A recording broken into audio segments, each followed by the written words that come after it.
What do you get when you cross a know-it-all newspaper columnist with an awkward, unsophisticated everyman? Yeah. Well, I'm just not sure about that right now.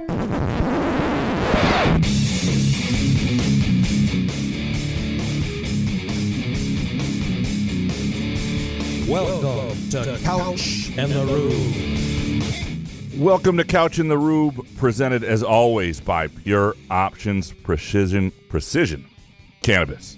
Say it more precisely than me, please. Pure Options Precision Crafted Cannabis, with another fantastic block party coming up September 7th, featuring live music from 2 Chainz and other vendors, 1 to 7 p.m. September 7th. That's a Saturday. The MSU Maryland game, road game for Michigan State, will be on the big screen. So if you want to hang out at the block party, do your thing, but still keep up with the Spartans, MSU Maryland will be on the big screen in the Frandor parking lot. Food trucks, cannabis vendors, all sorts of cool stuff, live music, and Pure Options. What else could you want? Also, our Saturday morning show. Yes, this is a Saturday morning if you're listening live, presented by our friends at Firekeepers and the Firekeepers iCasino and Sportsbook app. Download the app today. Bet what we're betting. Be it, I might have a read on the Tigers again, some Olympics maybe. Premier League soccer is just around the corner, so is college football, the NFL. Good time right now. Take advantage of the sign-up promos. Download the app today, the Firekeepers iCasino and Sportsbook app. Or if you're ever looking for the Sportsbook experience, Dacey's Tap Room and Sportsbook in Battle Creek at Firekeepers Casino is outstanding. No need to go to Vegas. No need to deal with like 120-degree temperatures. I-94 off Battle Creek. Outstanding experience at Dacey's Tap Room and Sportsbook at Firekeepers Casino. Jason, how you doing, brother? Really good pianist. Absolutely. I mean, fucking everybody masturbates. What's up, buddy? Hey, we have to hurry this up. I got to get back and play some college football 25. What is this shit? A Saturday show? Come on now. By the way, played with Aiden Childs. There's going to be some bake takes whenever we do the next show for hot takes, I'm guessing. Because I felt really good playing with Michigan State. Now, it was on freshman mode, and I beat Michigan 42-7, but that doesn't mean anything. I still felt pretty good after I played a video game. So it's not going to be good for MSU if video games are going to create the expectations for the season. It's not that I'm creating expectations, even though I did say 11 wins last night. I'm not trying to create expectations. It just kind of eases my mind that things are going to be okay. Not that because Jonathan Smith, first year, Oregon State, 2-10, or what did he go? 2 wins for the whole season or something like that. So I don't know. I don't think it'll happen at Michigan State, but it kind of eased my mind to see, because Aiden Childs, do you remember playing in Madden with Mike Vick? No, I didn't play. You didn't play? No. Anyway, Mike Vick was unbelievable. I'm not saying Aiden Childs is there, but he's kind of got that feel because you can run anywhere. By the way, back in the day when we played Madden, I had Vic. My roommate broke 2 controllers. Back in the day, he hated Mike Vick. I had broken a few controllers. Now, my peak guys were Thurman Thomas, Bo Jackson, and Barry Sanders in the original Tecmo Bowl. That's where I would do my. You sound like an old guy, though. I do sound like an old guy, but I broke so. I had a friend. We co-owned a Sony PlayStation. And we bought it, I don't know, 96, 97, whenever they first were. Wait, you guys each paid half? Yeah, we co-owned it. Damn, I wish I would have did that with my roommate. I bought the whole thing. I ruined my credit with a Best Buy card. Yeah, we weren't even roommates. We were still in high school. Oh, but we usually played with each other. It was, I don't know, it worked. It worked because we played NBA Live 95, 97, 98, whatever it was out. Really good pianist. And I broke multiple controllers. I preferred playing at his house because we played in a carpeted basement. We played at my house. We had wood floors. And when I would get so pissed off, like when Vin Baker didn't come through for me or whatever. So you stopped playing in high school then? The last time I played video games consistently or even remember playing on a home console was like 1999. So I was in college, but at LCC. That's the end. Man. Yeah. All right. Yeah. I'm sure the graphics haven't gotten any better. Nothing's changed. So maybe I'll. Dude, you gotta quit thinking that thing's gonna hold. I gotta get a new plug for this computer every time. It holds up unless my fat. We can legs start gambling on it. Like, what point in the show is Graham's charger gonna fall to the floor? Yeah, we didn't make it very far. We didn't make it very far today. Okay. I like how it never works, but you're just gonna put it back up there, just hoping it works still. That's my favorite part. Well, I think today's the day it stays in for the whole 2-hour show. Yeah, at some point I'll need the juice, so I got to put it up there. We have a good show. Groovy Donut Twitter questions, some really good stuff, and I think this is going to be fun. I think it's going to be a lot of fun. But first, could you hear me out, though? Could you plug it in and charge it before you show up? That way you have a full charge. I'm at 100%. This is just an older laptop, so if we're doing a longer show, it's got a lot of food in it. It gets close. Forgot. Yeah, a lot of crumbs, It's the work one, yeah. Started eating pasties over it, and ketchup, and a lot of things have gone wrong. Really good pianist. Before we dig into these Groovy Donut Twitter questions, as we do every end-of-week show, sometimes on Saturday mornings, what we're betting this weekend, presented by Firekeepers and the Firekeepers iCasino and Sportsbook app. Jason, are you betting anything this weekend? Buenos tardes. It is time for the Detroit Tigers Gambling Update with Gramanito Couch and Jason Nick.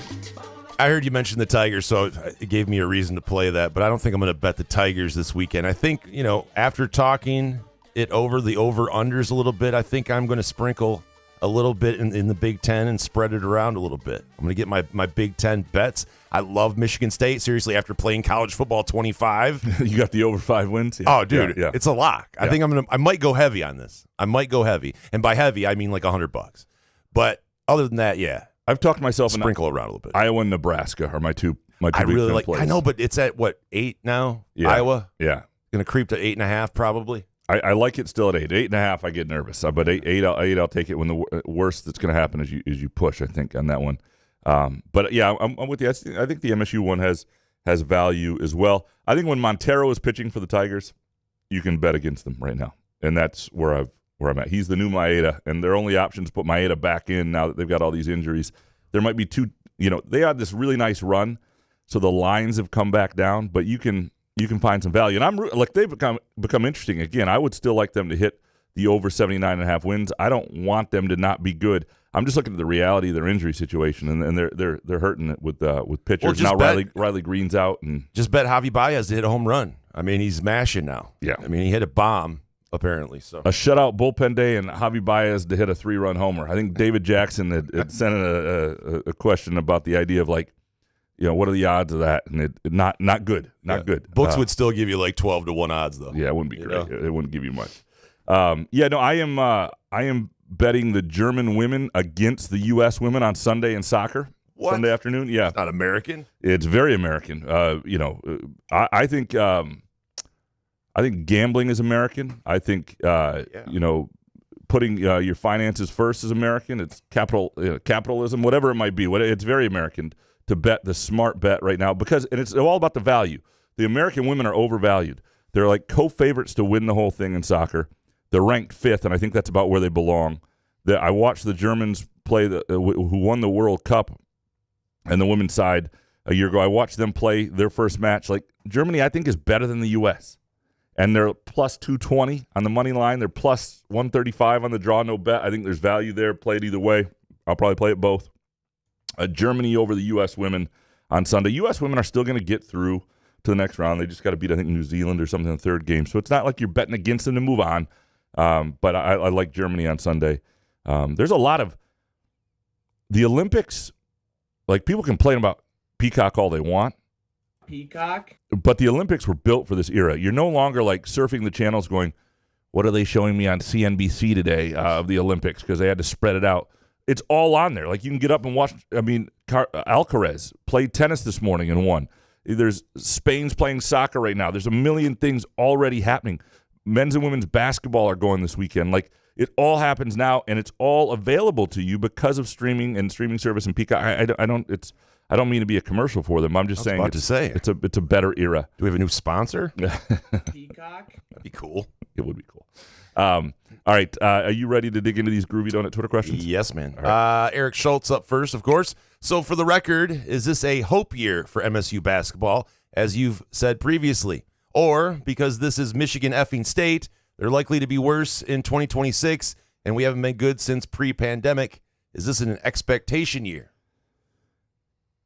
This is a really good question and a fair question, because I think it is a little of both. In other words, you're hoping, because the reality is it is a hope year. I mean, there's a lot of things that need to come into their own that haven't been proven, right? Xavier Booker being a big one of those. Jaden Aiken to the level you probably need him. Frankie Fiddler looks fantastic when you watch him in Moneyball, and he's had a good career at the low major, but, and I think he's going to be a good Big Ten player. Jeremy Fears is the lead guard. I think they're going to be fine there. Don't coach my team. Jackson Kohler is, he had a bunch of threes and scored 58 at Moneyball. Is he, finally a guy offensively who's a weapon, and is what they dreamed of with him and Booker going to work side by side? Maybe it does. And so, but that's all hope. The thing is, to your point, though, I don't see how, right now at least, they're better than in 2026. Now, or 2025-26, the year after this. That said, the House settlement, which was sort of wrapped up to some degree on Friday, which changes scholarship limits, is going to change a lot of stuff. I'm going to have to write about this next week at the LSJ, because it changes, it allows scholarship limits to come up to roster limits. So instead of having 11.7 baseball scholarships available, you've now got your full roster. So most schools, right, aren't going to fund that up north, but you got the option if you want to. Football went from 85 to 105. Lots of potential issues there in terms of how much you want to fund. Competing with Ohio State, which now has 20 more scholarships. Does the transfer portal become even more important because freshmen are going to wind up at Ohio State, but there's not enough, 105 kids aren't going to play, so a lot more kids are going to be in the portal.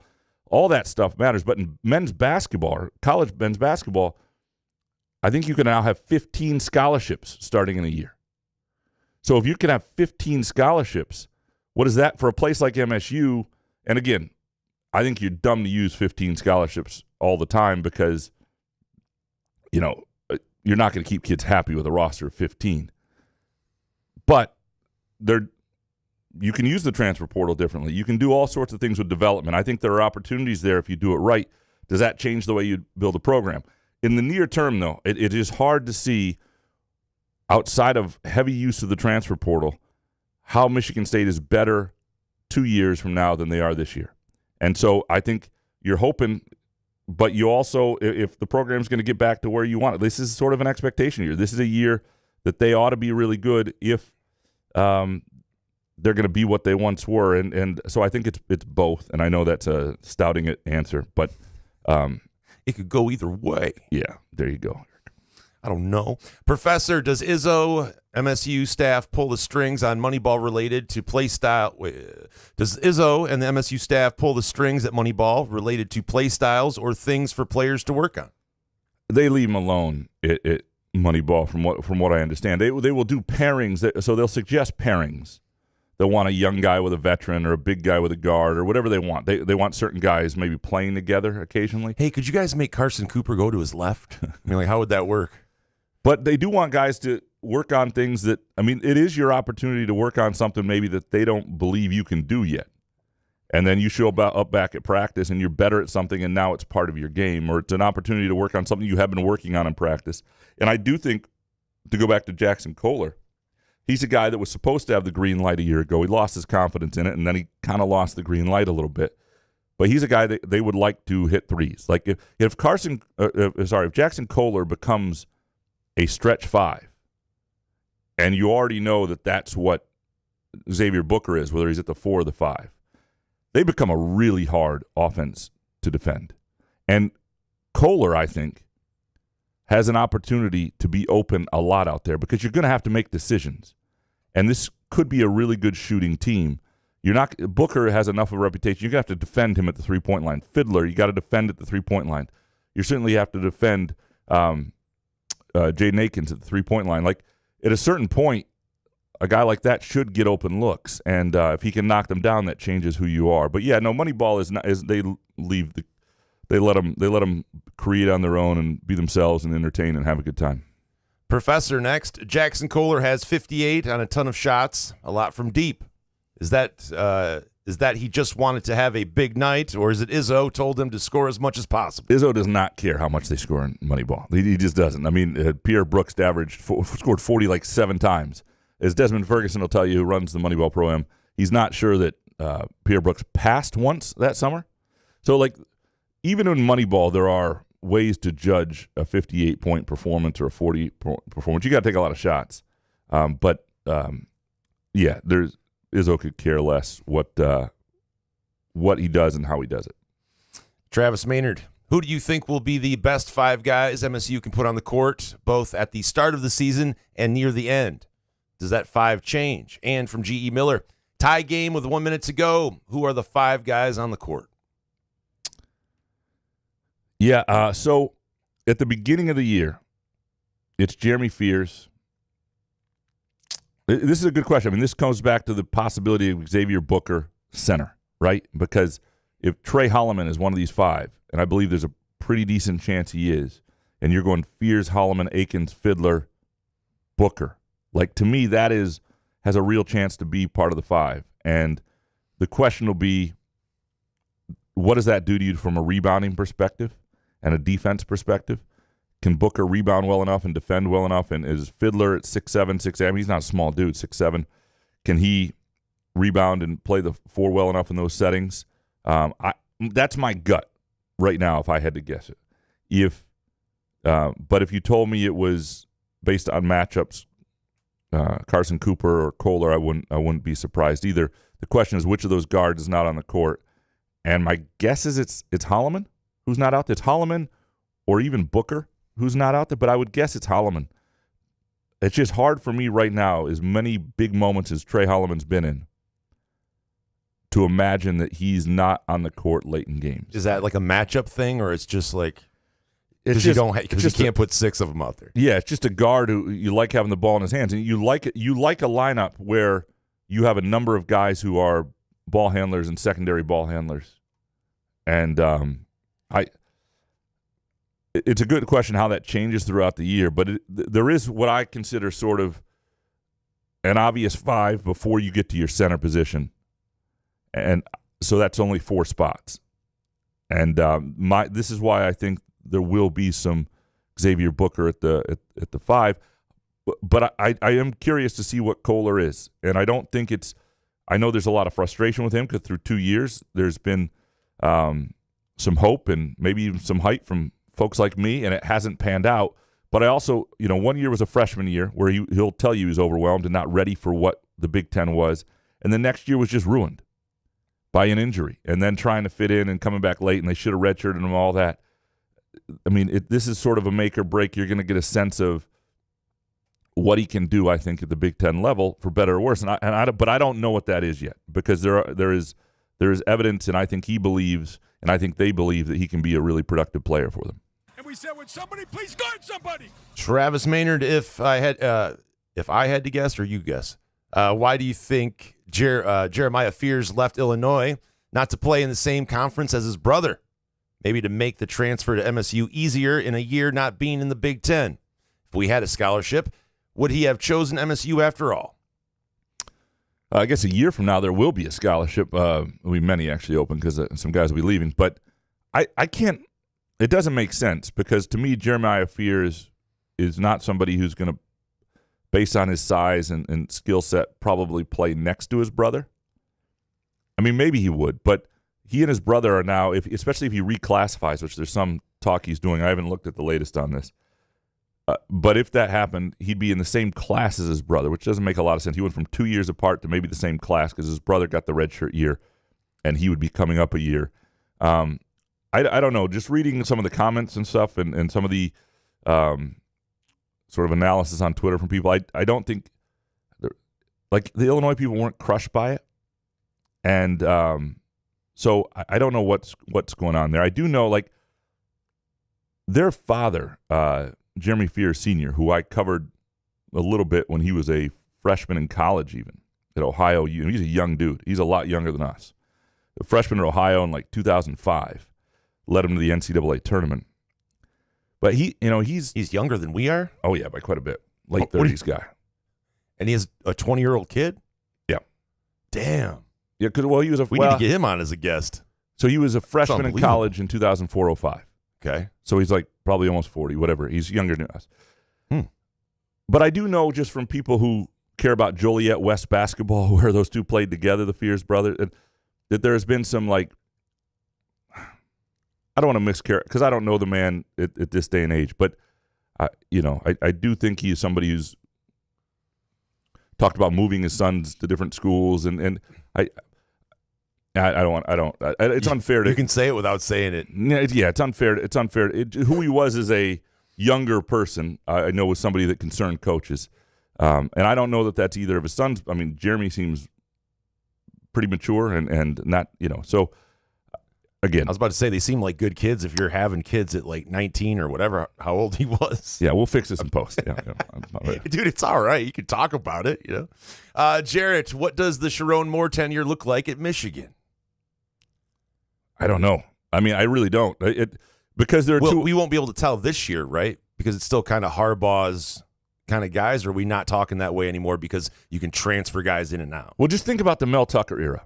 And what you thought about it at certain points. There was a point in 2021, in year 2, after year 1 didn't go great, where people were like all in on this, to the point that contract, even though the years were, keeping him made sense. In other words, trying to fight to keep him made sense. Well, when you beat Michigan, yeah. Right. Yeah. Even if nobody else really wanted him. But whatever. And so it's going to take a minute to know for sure. Something can look really competent and good and not be. Jim Harbaugh had a lot of faith in Sharon Moore.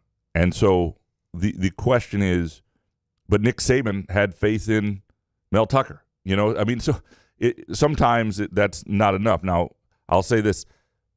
Harbaugh just worked very closely with him and liked him.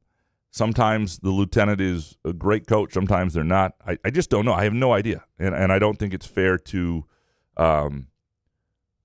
it's fair to guess or whatever, but it's not fair to prematurely judge based on other people and other experiences and maybe crying on the field. Has he been a head coach anywhere else? I guess I need to do the Wikipedia thing. No. But I'm saying that's just what I mean. I mean, Harbaugh, I think, honestly, as much as people despise him, was underrated. I think he's a great football coach. I know he's goofy and annoying, but, in the end of it all, he's a great football coach wherever he goes, pretty much. So I just think that there's going to be a drop-off. A guy that's never done it, did 3 games. I mean, he's a very different person, a very different coach. And I'm very curious to see the rivalry because there seems to be a little bit of a kinship between Jonathan Smith and Sharon Moore. But something needs to happen in the first meeting for something. You can't just manufacture this shit. You got to have to actually feel it and mean it. Correct. Right? It's something. Yeah, I know Moore is more involved in it now, but I think Jonathan Smith has to get it involved and get ticked at something. Yeah. Then it'll be fun. Jarrett, would you rather have one of your sponsors be memorialized by a museum or have this show have its own museum? Well, that would just be ridiculous. If we had a museum? And a Pure Options museum. I mean, come on, that would be pretty sweet. I mean, I would love to see what the hell would be in there in our museum. So here's the problem with the sponsor museum, and it depends how it was done. But, take Groovy Donuts for a second. A Groovy Donuts museum, if the donuts weren't live, would be the most frustrating place on earth. So if you went to a Groovy Donuts museum and it was like, you remember the time they made this fritter and it was like a etched, stoned, carved version of that but not the actual fritter, and you couldn't eat the fritter, but you could just look at it and admire it. That would suck, man. So I don't know that the museum. We would have to push you in a wheelchair, hook you up and. So you can't break the glass of the Groovy Donuts, man. You wouldn't handle yourself. The good news for you is there is an actual non-museum live donut place called Groovy Donuts. Multiple ones at both in Lake Lansing Road in East Lansing and also in Williamston. Open 7 a.m. to 1 p.m. Thursday through Sunday. You're listening live now. They're open now. They're open Sunday. They're open next week. Fantastic. And the thing about donuts, right? Donuts bring happiness to people. So think about that when you're thinking about your first day of school, first day of class. If your kids are going into, don't bring the teacher an apple. Bring them a Groovy Donut. If you're thinking about your first tailgate, think about Groovy Donuts. Those bring happiness. People remember your tailgate. Oh, they were the ones who had Groovy Donuts. It'll just make your day better. And any weekend, anytime you're just looking for a little happiness in your life, Groovy Donuts is here for you. Go to groovydonuts.com, place your order today, or just swing by either location. Again, Lake Lansing Road in East Lansing or in Williamston, 7 a.m. to 1 p.m. Thursday through Sunday. I love that the listeners help us out with great questions and lead-ins to live reads. It's perfect. It's the best. Matt C., why do people think Iowa is a good football program?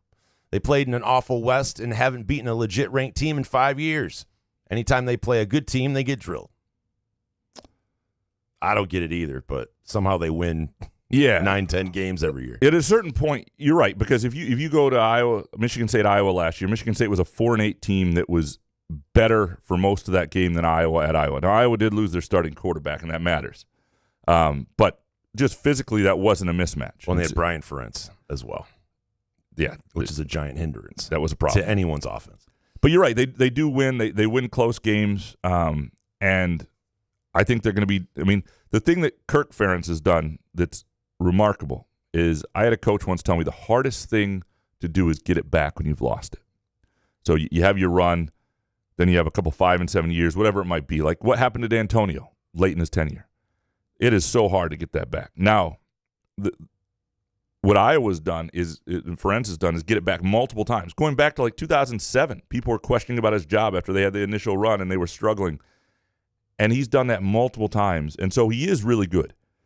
Is he stubborn as shit? Is he frustrating those people? Yeah. But there is a baseline of competence on the defensive side and how they develop tight ends and, defensive line. I mean, they do a lot of good things there, and they win a lot of games against like competition. Rarely do they have teams that can step up and beat, the Ohio States of the world. But their schedule this year, other than one game against Ohio State, doesn't really require it, and they've got a good defense back, and they've got their starting quarterback back. They've got who's supposed to be a better backup back. They look like they're going to be a decent team, and they got a new offensive coordinator. They're not a great program, but I do think they're a good football program. You just can't argue with the wins. They can be a frustrating football program, but they're winning games that other teams aren't. Matt C. Graham, what would be your sports-gasm? I know Jason's would be Lions Super Bowl. Mine an MSU football natty without cheating like those scumbags in Ann Arbor. What's your gasm? My sports gasm would be Torquay United getting elevated to at least League Two into the English Football League. Right now they're in the 6th tier in National League South, and because they got relegated from the National League. They got up 2 leagues in the English, and I just ordered my kit yesterday. My new Torquay United. I love their jerseys this year. Your kit? It's like your uniform. Yeah. Oh, so you can't just say jersey. Jersey. They're kit in soccer. They're kits. Yeah. Yeah. All right. Matt C. Read that. David Jackson with a greater than, less than. Fears is greater than Hogard. Akins less than Walker. Fiddler greater than Akins. Booker less than. Wait, greater than. Anyone is better than Sissoko. Whatever. MSU is better at 4 positions. Everyone else is back and presumably improved. And we even add some promising freshmen. Damn it. Why shouldn't this team be better than last year? Lots better. Right then, I just saw your algebra career flash before my eyes. You know what? I was doing okay, and then it just got, then I saw 2 greater thans. No, there is a point that the other thing that last year's team didn't have was just enough shooting at all times. And I really think the addition of Fiddler and the addition of playing a guy like Xavier Booker more, who is a shooter, they're just going to have more shooting on the floor. And that should change what the dynamic of the team is, not just individually, but I just think how this could all fit. They should be better for a year than a year ago. And whatever you think of their center position, a year older upperclassmen, Cooper and Kohler ought to be there ought to be a jump, right? There ought to be, at least, even if it's a small jump, those guys ought to be better. Not having Sissoko, again, I think they played Sissoko too much last year. Not having Sissoko, addition by subtraction. I agree. I think there's a lot of ways they should be better. What you don't know is what Tyson Walker was a bailout guy for them, but they often needed the bailout guy based on how stagnant their offense was and the lack of shooting elsewhere. And so the question now is, do they need that guy? It should be a very different look and feel overall. But if they need that guy, who is that guy? Who is the guy that goes and gets them a bucket when they need it? And there are a number of guys, and I think Akins is one of the guys they're hoping is it. I mean, if the ball's in Fear's hands, is he creating for shooters, and that's it? Frankie Fiddler looks like a guy who can put his head down and get to the line. Maybe that's it. Is Booker a guy who causes enough problems? Maybe that's it. That may absolutely be there, and I do think they will be better than last year. I think their ceiling is a lot higher than last year. Jay Riemenschneider next. Why is it okay for Sadie Washington to go to MSU, but you said Sharon Moore could never Neither is true. Neither is a true Michigan man. Is it because Sadi grew up in the MSU culture, or because he won't be head coach? And the dividing lines are gone for coaches and players. There is no school loyalty anymore. So, part of it is Sadi Washington. It was a Michigan State guy in a lot of ways before he was a Michigan guy, right? So it's not like Sharon Moore came from Michigan State and then wound up at Michigan, got elevated to head coach. The head coach thing is definitely part of it too. Yeah, I don't think you would ever see the head coach in a sport, a major sport at Michigan, then be the head coach at Michigan State. I don't know. Do you ever say never for something in college football nowadays? Not in the new realm. I guess you would never say that. But Sadi Washington's dad was a legend at Michigan State. He grew up in Lansing. He grew up playing at Jennison Fieldhouse with MSU guys. He has relatives, brothers who went to MSU. Like a brother, I should say, who went to MSU. It's just a little bit different, and he never rose to the top job at Michigan, and that's a big part of it. I mean, it's like Jason Strayhorn's kid, right? He was going to go to. Is he going to Michigan? I mean, everybody's like, "Wow, how could he go to Michigan?" I mean, he's his own guy, right? Just because your dad went doesn't mean it's a. And he didn't have a job at Michigan anymore. That's the other thing. He wasn't going to leave Michigan if Dusty May had kept the staff in place. And Sadi Washington understood it. He has no ill will towards Dusty May. He told me they had conversations, and for a while it looked like there may be a spot. It had to do with whether Dusty May's former assistant would get the job at Florida Atlantic. And when he didn't, then Dusty May was going to bring him along. And so that took that spot away. And you look after your guys. Sadi understood that. There was no hard feelings. But ultimately, he didn't have a job for a month, too. Like, that's the other thing. Like, you got to support your family. You're a Michigan guy. He's a guy who's been cognizant of his family and their movement. He's got a son who is a junior in high school this year, and so they're not even they want to put what he wants to do first. They've got a daughter in college at Ohio State. I mean, when all that's done, maybe there's a little more flexibility, but they also wanted to be in Michigan. But the MSU connection is the big difference, and that he never rose to the head coaching job. Next one from Jay: are you and Steven Izzo going to go one-on-one, and how much will you lose by? We are not going to actually do this. I'm not going to bring it up to Steven. Why not? Really good pianist. I don't know that. It would be an interesting matchup. It's a win-win for you. I mean, if you lose, I mean, it's Steven Izzo. In my current state, it'd be an interesting matchup. I have no doubt, like, prime me would beat Steven Izzo. You just back him down and and I was hit a quicker couple and off a good the glass. shooter. Yeah, I mean, because Steven Izzo coming out of high school, right, wasn't even a starter at Lansing Catholic, and he was. But then, I mean, he practiced with MSU's basketball team for 4 years, so naturally you get better, right? Could you start for Lansing Catholic right now? Oh, at my current weight and size? Yeah. No. Damn, who they got over there? 17-year-olds are in shape is what they got. They would look at my fat ass.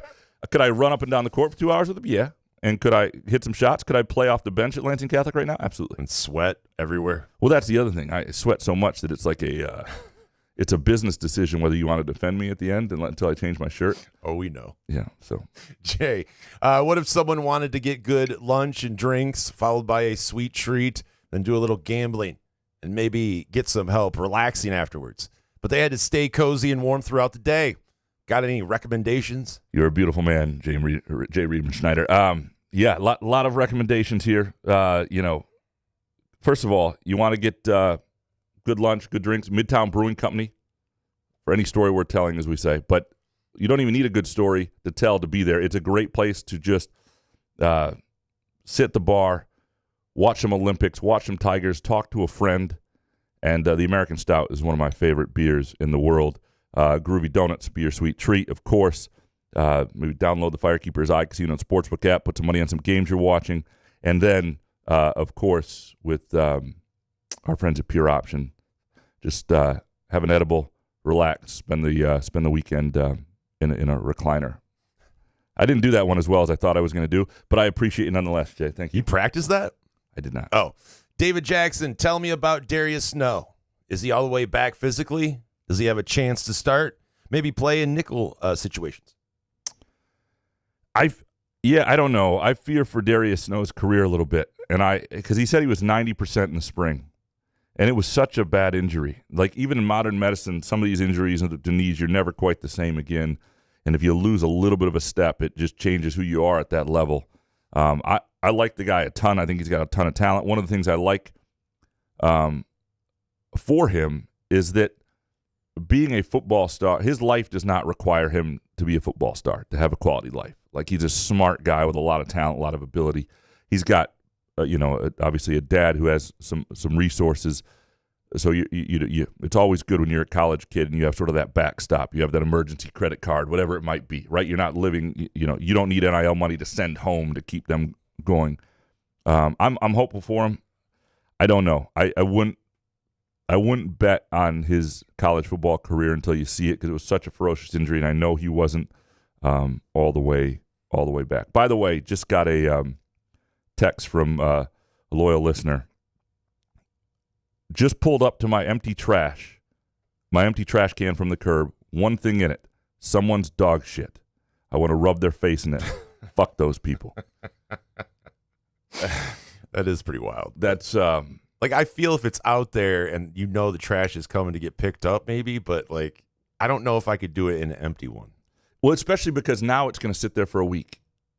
Yeah, now but so is gonna, trash. I mean, I know, but you act like dog shit is going to just blow it out. I mean, trash stinks regardless. Our trash can stinks. If you throw a dog nugget in there, it's not going to affect the way it.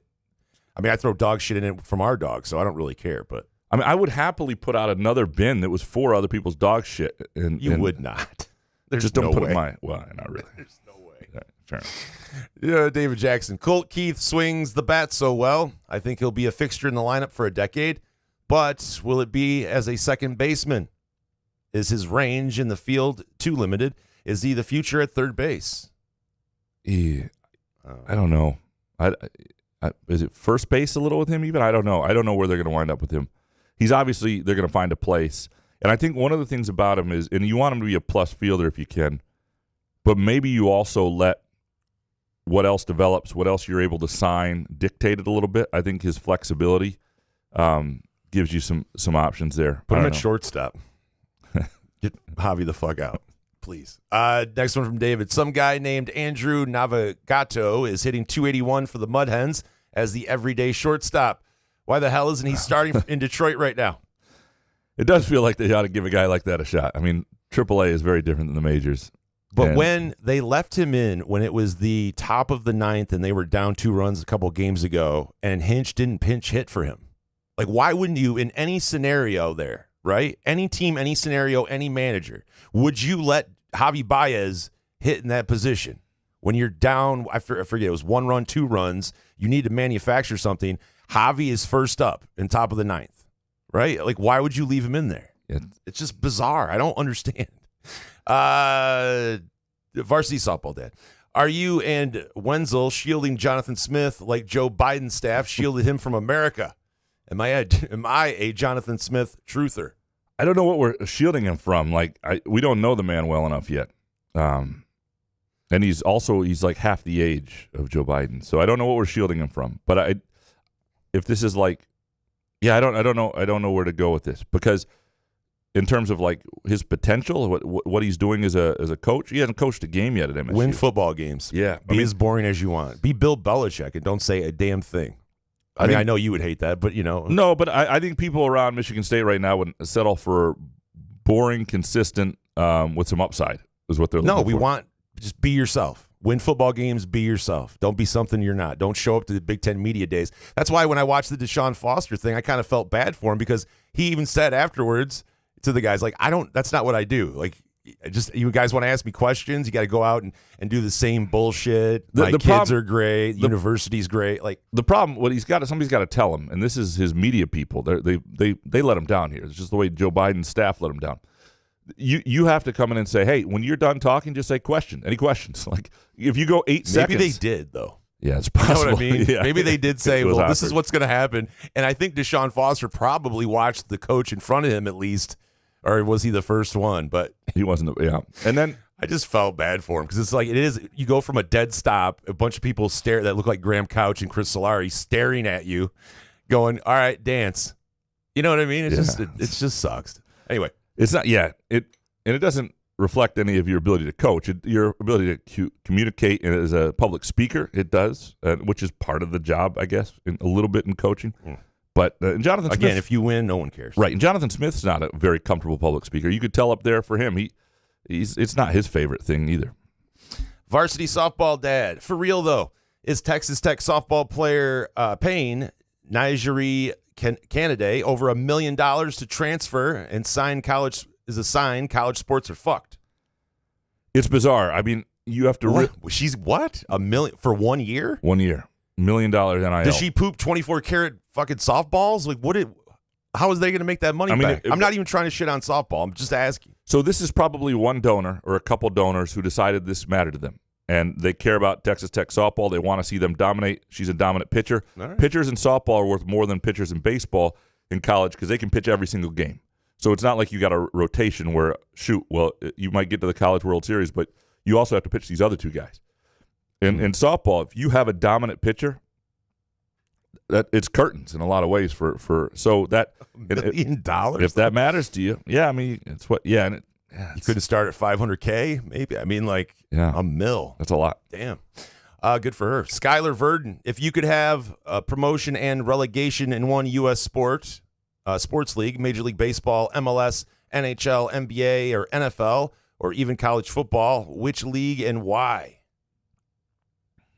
I think it would be MLB.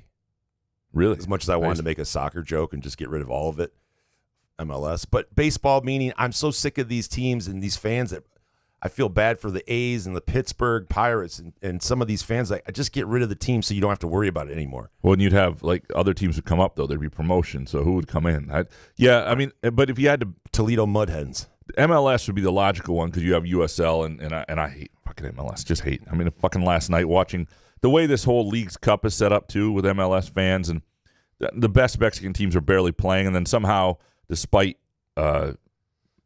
playing way better last night, Pumas lost at Austin, and it just fuck MLS. I mean, I love Liga MX. I just can't. But to answer your question, the other one would be like college sports. Having some level of promotion relegation within the college tiers of if you had high majors or power fives or whatever like that, and you had one big, like if you had one big power conference, if we ever got to that, which I hate, there ought to be a way to play yourself out or into it based on winning, and I would love to see that. That would be my choice. I changed mine to college football. Yeah. Sunshine Spartan, will Tigers finish above 500? No, and that bet was out there for a while, and I think I mentioned it here that you could still get it like under 80.5 or under 79.5 at the midpoint, because here's why. First of all, they're not going to be buyers, so they'll probably get rid of Flaherty. So you're losing one really good pitcher. And they've had a nice run. They're played well against good teams, but eventually that's going to bite you. And their schedule is Twins, then the Guardians again, then the Royals, all teams that have had better seasons than them. Then the Mariners, Giants, Mariners, Yankees. Cubs are bad. White Sox are bad. So there's a stretch. Angels aren't great. But there's a stretch now where I think they're going to wind up by the end of it 7-8 games below 500, and it's just going to be too much at the end. And then they finish with, like, in September, they've got the Orioles. Oh, they do have the Rockies. And they got a stretch that's not so bad. But they do have an Orioles-Rays stretch in September, too.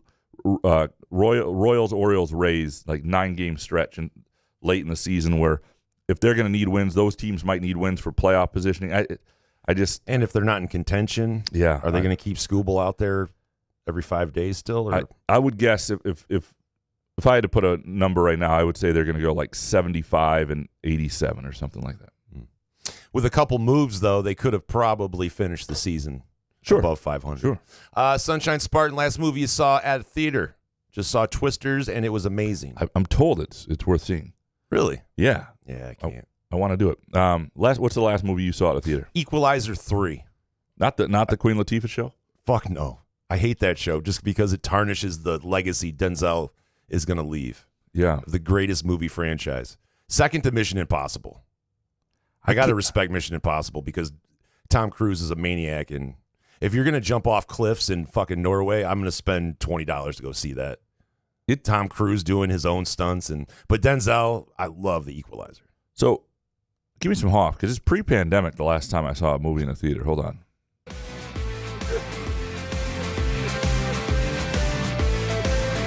Come on. I am the passenger, Really good pianist. and I ride. Peacock. I I ride through the city's backside. I see the stars come out of the sky. I really have no. I'm looking What at are you looking up? Just what was in the theaters in like 2018, 19. I don't. Maybe it's 2000. I must have gone to one then. We used to go to all sorts of. Whatever movie it was, it sucked. I'm guessing. Yeah, but it's been 5 years minimum since I've been, and I have no idea what it was. Zero at all. All right, Sunshine Spartan. What's worse, slow driver in the left lane or car who won't let you in when merging onto an expressway?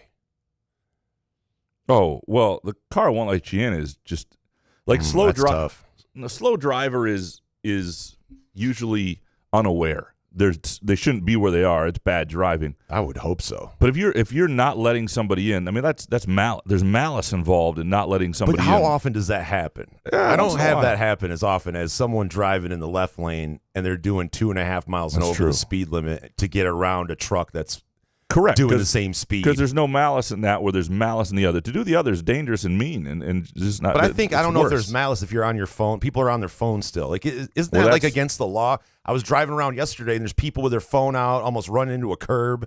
I'm like, wait a minute. I thought you couldn't have a phone in your hand. No, there's a real argument to be made that distracted driving penalties should be more severe than drunk driving penalties. And the argument for it is this. At least when you drive Mike Gundy over here. At least when you drive drunk, you were drunk when you made the decision. You know? Gundy would be here with a mullet backing you on that one. When you're distracted driving, you're just addicted to your phone and you're doing it sober. Can I still That's look at my a sober iPad? decision. Yeah. So there's Does that mean I can't look at my iPad when I drive? and look, I'm guilty of one. I peek at my phone or whatever once in a while. Dude, you text me paragraphs A while lot, you're driving. but a lot of it's voice text. I know. Yeah. Just messing with you. Yeah. So yeah, I would, but yeah. And I would say it's if you won't let somebody in, that's the worst. Chicago Spartan. How does Jason think he's better looking than Lester Holt? He's the face of NBC for a reason. I love this. Is Lester Holt the face of NBC? I don't think so. No, he's not. Go to NBC.com. Who's on the front of that fucking thing? It Well, ain't Lester Holt. That's the Olympics right now, but Yeah, see, well, if Oh, Lester Holt was that's the not really face fair. of NBC, he would be at the. Is he at the Olympics? nah, it's the Why the face of NBC should be at the Olympics? I would think. And by the way, I'm not saying that I'm like classically handsome. I'm not saying I'm George Clooney. I'm just saying if Lester Holt and myself were in a room and we were working a room trying to get laid, I'm sure women would pick Lester Holt. But I guarantee you, you're going to have more fun with me. it's probably Olivia, And I'm not hideous. I'm just hideous. it's probably Olivia Benson as the face Who's that? from Law and Order SVU, something like that. Fuck. Never mind. All right, Mike Scott next. Can we have more discussions comparing Jason's looks to other famous TV anchors? That was hilarious. Maybe Peter Jennings, scumbag Matt Lauer, old and young Al Roker, and drunk Bill Bonds. Let's go. You know, 2 of these guys flew into their jobs on a helicopter. Do you know which 2? Al Roker. Nope. Really? 2 of these guys. Well, so now there's only 3 left, but Peter Jennings. damn, dude, it's Lauer and Bonds. I picked the 2 guys that never probably did that. I didn't But know. Lauer would sit there and fly in from the Hamptons, and Bill Bonds used to, I forget where he lived, but that was the story back in the day, is like Bill Bonds would fly in, do the newscast like a badass. Are you not Fucking hammered. taking probably. a helicopter from Ovid to get here? Fuck no. 'Cause I- Not after Kobe, dude. That's true. Nobody did. I mean, like, I thought about doing like Grand Canyon because we're going Yeah. to Vegas this year, and I'm sorry, I can't get into a helicopter. If it's going to kill Kobe, why wouldn't it kill me? I am amazed that Marine One, the president's helicopter, is still in action after Kobe. Like, to me, Yeah, but helicopters that's- would have been done. I but- would have, nope, not going to do them. But by the way, Kobe did cheap out a little bit on his helicopter. Remember, and the pilot was kind of like Yeah. the president's pilot, the president's helicopter. They're not gonna go they're up on gonna a be day you shouldn't. Right. untouchable. Right. I'm saying is Kobe decided to be a little cheap and get a driver that was, a pilot that was a little. I'm just saying, if you have that much money, make sure you have everything new, helicopter, everything updated. Don't go It was cheap an on the older driver. helicopter. Yeah. Oh, man, that still bums me out. Mike Scott, our daughter is going to be a freshman at Indiana U next month. She's a great piano player.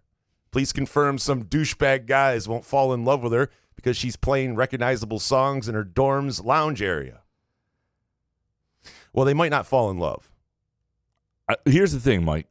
The type of people it's going to attract, really good pianists, are men who are, well, at that age, they're just boys. But our boys they're who all are horny, man. Well, yeah, and they're You're all screwed, Mike. I'm sorry. I cannot confirm anything. But what I will say is, Have her walk around with a GoPro so you can see her at all times. the type of person that will attract is more in line with what you are hoping for your daughter long term. But unlikely she will meet that but person. in the as a short freshman. term, rubes are going to be all over. Not because of the piano. Like if you walk into a college dormitory, and I love girls that play piano. Do you? Okay, I have always you're- like Vanessa Carlton, Alicia Oh Keys. shit, Mike, I'm sorry. Yeah, dude. It's not good. I loved it. Carly next. Not a question, but in a recent show, you and Jason referenced New Mexico drivers. I'm a native Michigander who has lived in Detroit, L.A., Dallas, Chicago, among other cities. I've lived in Santa Fe for the past few years, and yes, the drivers here suck. It'll be Fast and the Furious at 10 a.m. on a random side street in town for no reason. Love the pod. Go green. Appreciate you guys. I've heard things about New Mexico drivers. I've been to New Mexico once. Don't remember it being awful, but I'd already heard about it. Yeah, but it sounds like Lansing, though. 10 a.m. on a random side street in town, like when you go around here at Cedar to get on the highway. There's people doing 70 down Cedar. There's some dangerous shit. Yeah, it's not I think ideal. everybody's just, complete acid driving. Mojo Jojo Graham, if you were offered a journalism professor position at MSU, would you take it? Why yes and why no? Well, not at this stage in my life, I don't think. I mean, it's. I enjoy the actual the working in the business right now, and you lose that. But at some point, I would love to do that type of work. One of the things that drives me nuts, like I don't have a master's degree. I thought about getting one fraudulently. Because it's all bullshit. Like, it's bullshit that teachers have to go back and do, like, get a master's while they're teaching, in their 20s and before they're, like, a decade into their teaching, fifth graders or whatever. And that's just a money grab by school. I've talked to teachers who have done it. You can turn in bullshit. They'll pass you. They just want your money. One of my issues with needing a master's degree is, first of all, in journalism, if you get a master's in journalism after also getting a master's after undergrad in journalism, you've wasted your time, unless it's some really good program that puts you in a great internship or something like that. You've wasted your time. So that on a decision-making process, that wasn't great anyway. If you're good at what you do and you think you could have a knack for this, you shouldn't need that. It drives me nuts. So I probably wouldn't be hired anyway. But that's What about an LCC? I think you need a master's there too. Oh, really? It's total bullshit. The whole thing is a scam. Because there are lots of people teaching journalism who kind of suck. There are lots of people who are good at it, but just because they have a master's degree. names. No, I'm not going to say that. Lots of people are good at it, and there are lots of people at MSU who are good at it. And so if they offered me 10 years from now, and it's something that would interest me. But right now, I enjoy the actual sort of being in the field, so to speak, too much to do it. Mojo Jojo. Jason, is Graham's David Ortiz impression just Vin Diesel with a few donuts in his mouth? I don't hear the Vin Diesel. I hear David Ortiz with a donut in his mouth. This is a fucking country. Is that what he says? No, a fucking city. This is a fucking city. Is that Vin Diesel? I like how you ask me what the bit is. I don't hear any Vin Diesel. Do you hear donuts? No, I just hear David Ortiz. Yeah. Okay, yeah. I see David Ortiz. Yeah. That's fair. Mojo Jojo, will you both watch breakdancing? Is it the best Olympic sport to watch with pure options?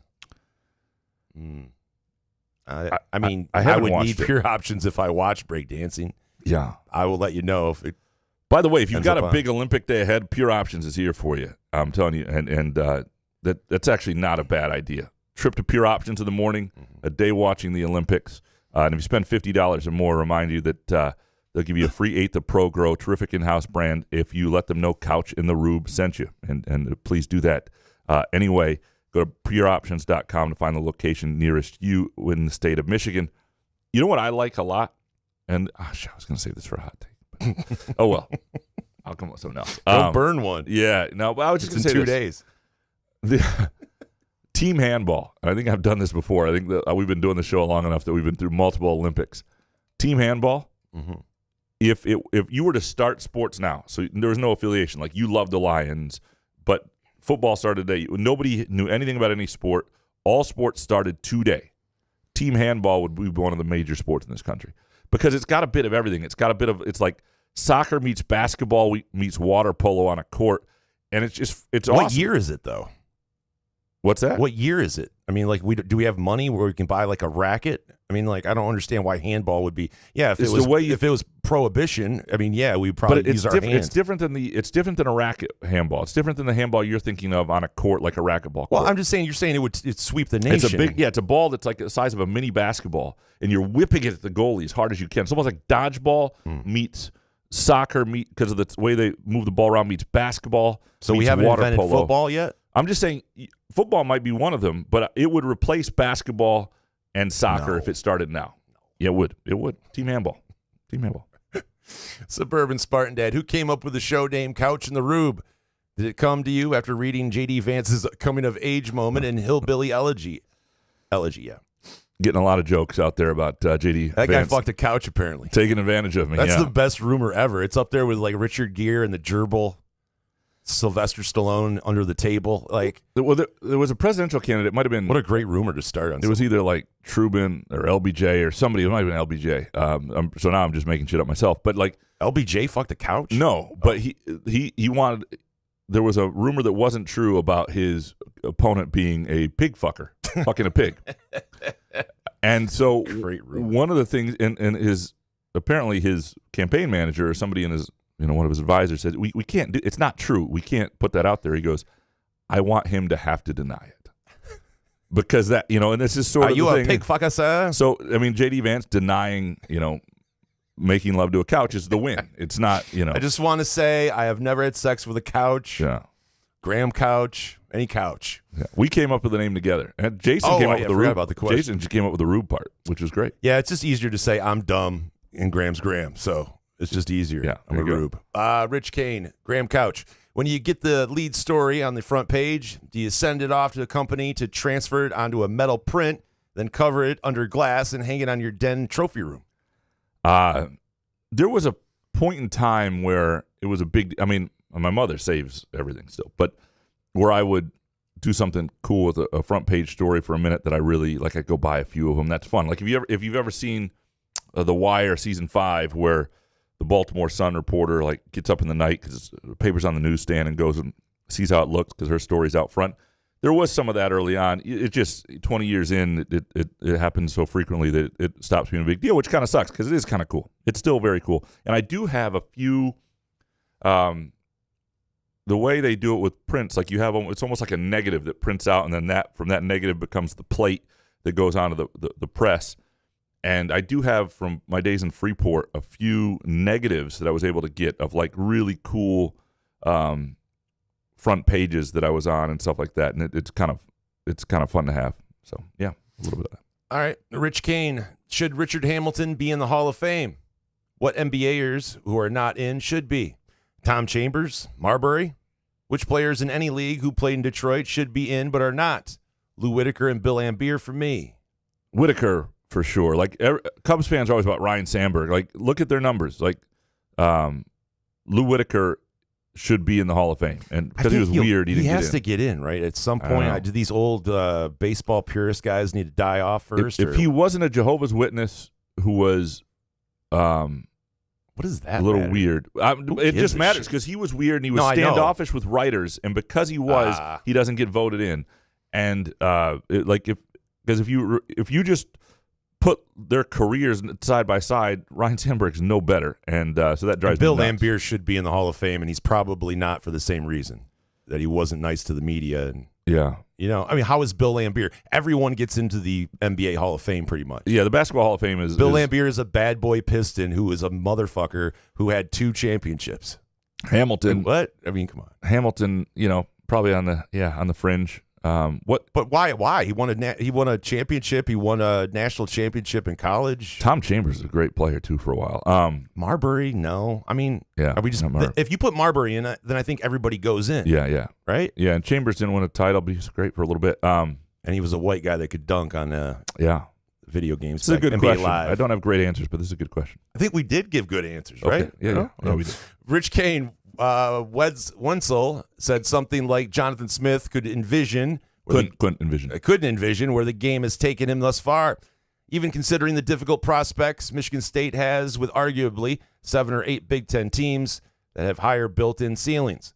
Does this exhibit a certain mindset that may be incapable of the occasionally taking MSU into the upper echelon of the Big Ten? I don't think so. I don't think being humbled by what's happened to you in your life and career is indicative of not being able to take the next step and lack of ambition. I don't think those two things, one doesn't have to lead to the other. So, no, I mean, if you're a guy who was a walk-on who got into coaching, thinking maybe you'd be a high school coach, you rose up the ranks, you wind up at your own old alma mater, I don't think he thought this was going to happen. And a lot of guys can't. It's hard to be a head coach. It's hard to. There are only so many of these jobs in the world. Division I head football coach, it's like 130 of those jobs in the world, and they're hard to get. And there are a lot of good coaches out there. And then to get to a place where you're making $7+ million a year and coaching in the Big Ten in this situation, I get why he would think that. I don't think it's reflective of his thinking he can't get to the next stage. Pat Caverly next. Since the day he graduated, I felt Darqueze Dennard deserved to be in the Ring of Honor in Spartan Stadium someday. What say you, Mr. Couch? Yeah, over almost anybody. I mean, in my top 50 all time, I think I have him number 4. Like, I really have him high. I think he was as good and consequential a player. I mean, he was unbelievable on great teams in a great era. Now, you can argue. I mean, the thing about the top 50 I put together with football versus basketball is in basketball, greatness wanes to goodness late in those rankings because there's just fewer players, and that's how it works. To make the top 50 in football, everybody's great. Like, it's just there are a lot more players and over time, and I have Darqueze Dennard up there. Here, I'll give you my top. Hold on 1 second. Off. You know it looks so good tonight. I mean, I felt all of Fred Human. I do hear your voice in my head when I take a shit. All right, so here's what I have. I have number 1, George Webster. Number 2, Lorenzo White. Number 3, I had 3 Darqueze Dennard. Sorry, not 4. 3 Darqueze Dennard, 4 Charles Rogers, 5 Don Coleman, 6 Andre Rison, 7 Bubba Smith, 8 Percy Snow, 9 Brad Van Pelt, 10 Tony Mandrich, Connor Cook 11, Javon Ringer 12. So to make this list, Kenneth Walker 24, by the way, and he played 1 year, and there's impact and greatness, But yeah, I have. But keep in mind, 24. That may sound bad, but that's not like. Give you an example. Clinton Jones is 25. Le'Veon Bell 23. Cedric Irvin 32. There are really great players down the list. Earl Morrill 36. Charlie Thornhill 41. Like Trey Waynes 44. Greg Jones 46. Your boy Kenny Willekes 48. Yeah. Baba Pisa 49. Derek Mason, the great Derek Mason, I have number 50. So and guys who were originally in the list and got bumped out as I put more in were Denikos Allen, Ed Bagden.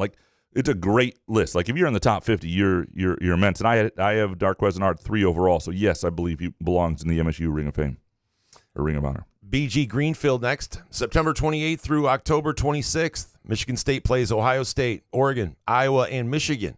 Describe how the Spartans will do in 3 words. 0-4. Is that 3 words? Yeah. Sure. Like the whole thing about this season is it's going to be interesting for Michigan State, and people are going to fuck this up writing about the Spartans too. They might go 0-4 in that stretch. Iowa at home is obviously the most likely game they'll be competitive in and win, and then after that probably Michigan on the road, but still not a game they're likely to win. Because they they won't be slumping. They won't be sliding. People will write that. Slumping Spartans drop 4th straight. It's all about the schedule. If you intermingled those games, it would be different. If you played Ohio State and Oregon in September, and then Iowa, they wouldn't drop 4th straight, right? So It'll all be bullshit. You'll have to read it. The real key for Michigan State, though, is to not feel like they're slumping, to not lose confidence, to keep showing improvement and growing. And I think one of the best things that comes out of the schedule, as tough as it is in that stretch, is Ohio State and Oregon, 6 days apart, are first, September 28th, October 5th. And that's brutal. Ohio State at home, Oregon on the road. It's just not going to go well.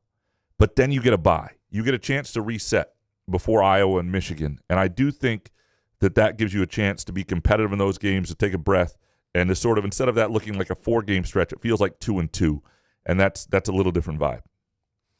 BG Greenfield, Black Rocks or Doc?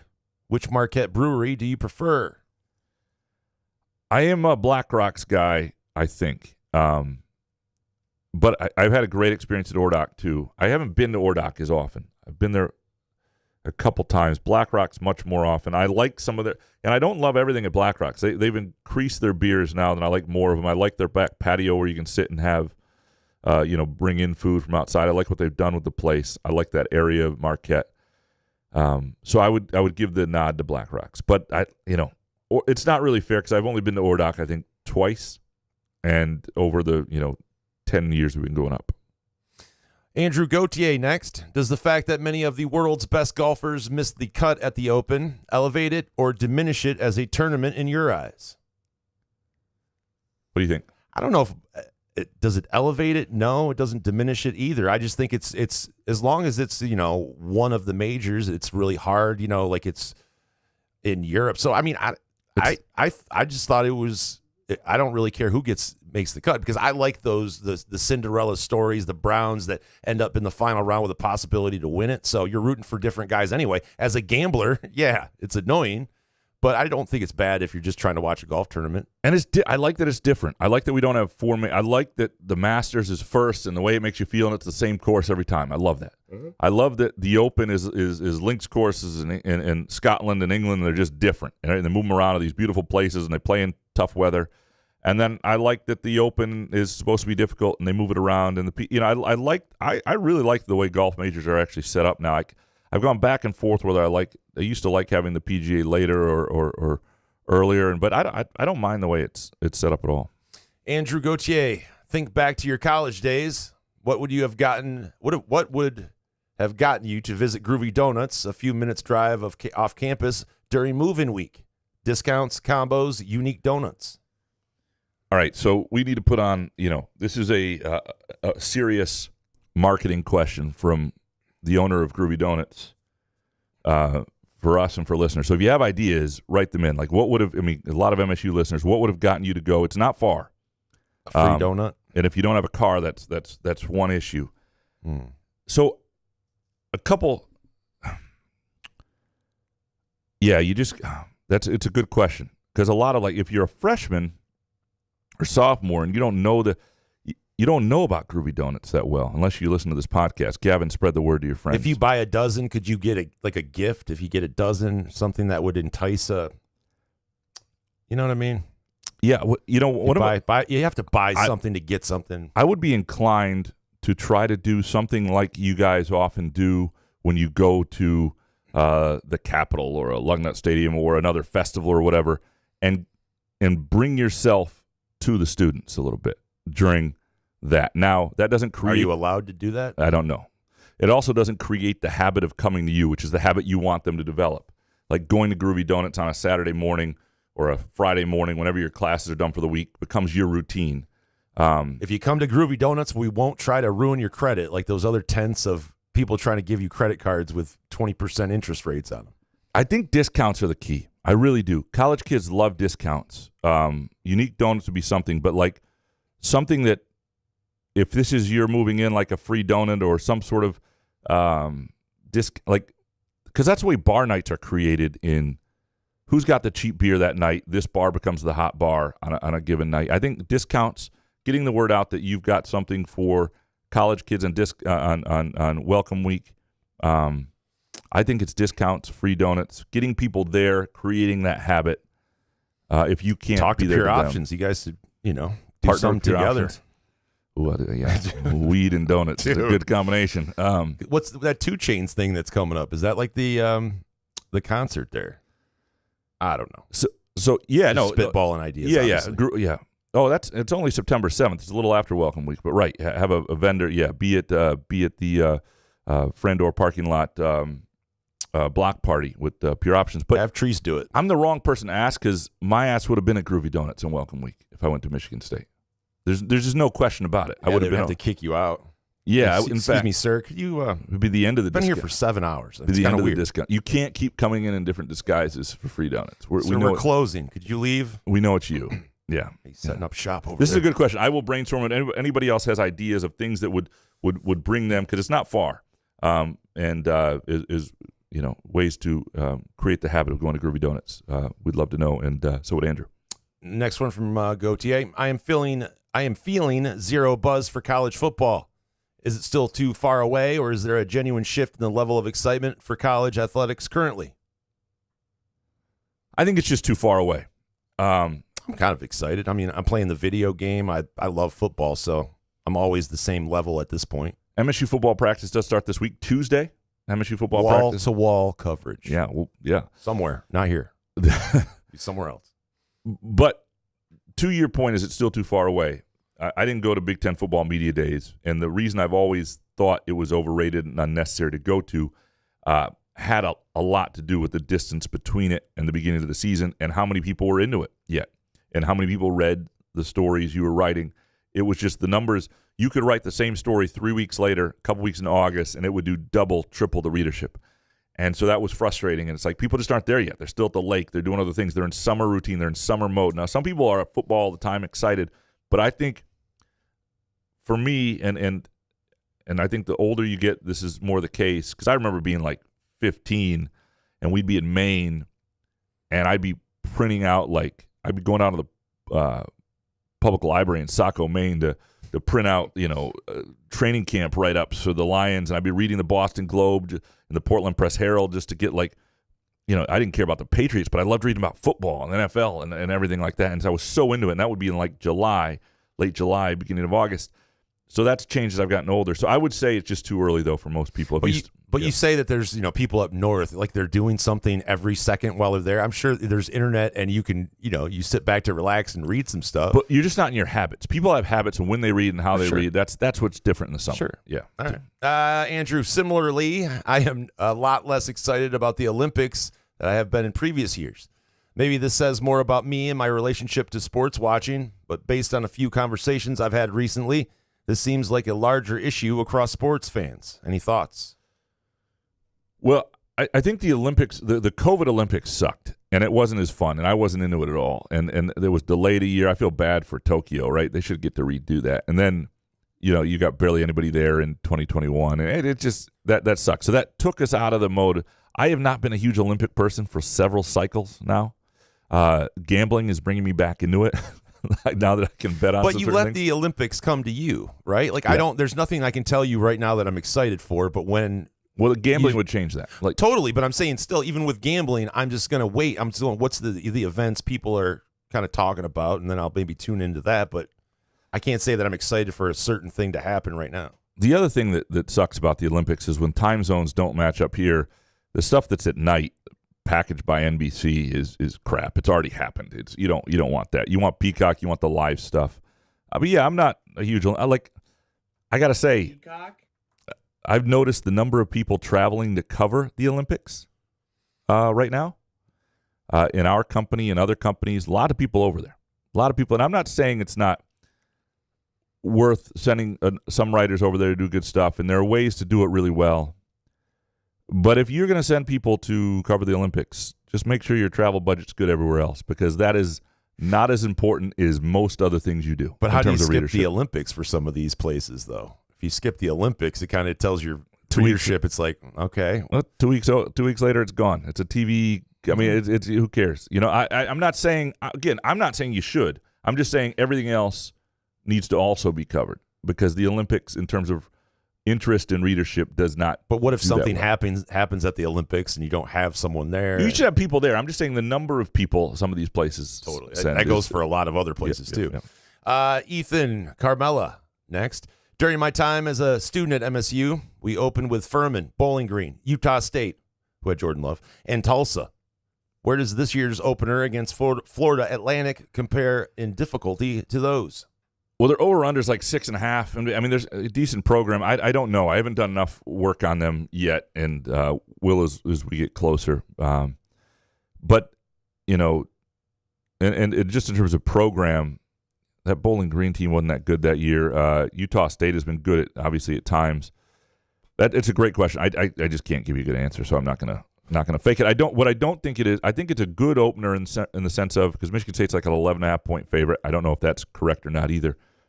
It's a good opener in that it's a mid-major team, but it's not Prairie View A&M. It's not a high-major team that you're going to get a loss right away. I think it's an ideal opener because there's a little bit of a measurement. Prairie View and A&M is, I'm not saying it's a waste of time. It makes money. It gets people out for a Saturday. People enjoy football, but you don't need to be there for the second half. You don't. And Jason and I could start on the offensive line, and Michigan State's going to win by 6 touchdowns. It's just not the same level. They're just not. It's not really a game that should be happening. Next one from Ethan. More MSU football wins or Jackson Kohler made threes this season? Give me Kohler here. So if Yeah. we're thinking it's 6, I mean, I think Kohler hits. That's a good question. It's a good question, but I'm going to give the over-under on. Let me give you an over-under on Kohler. 14.5 threes. What you taking? That's about. I mean, if we're going off Moneyball, I think I'd have to. I think I'd take the under.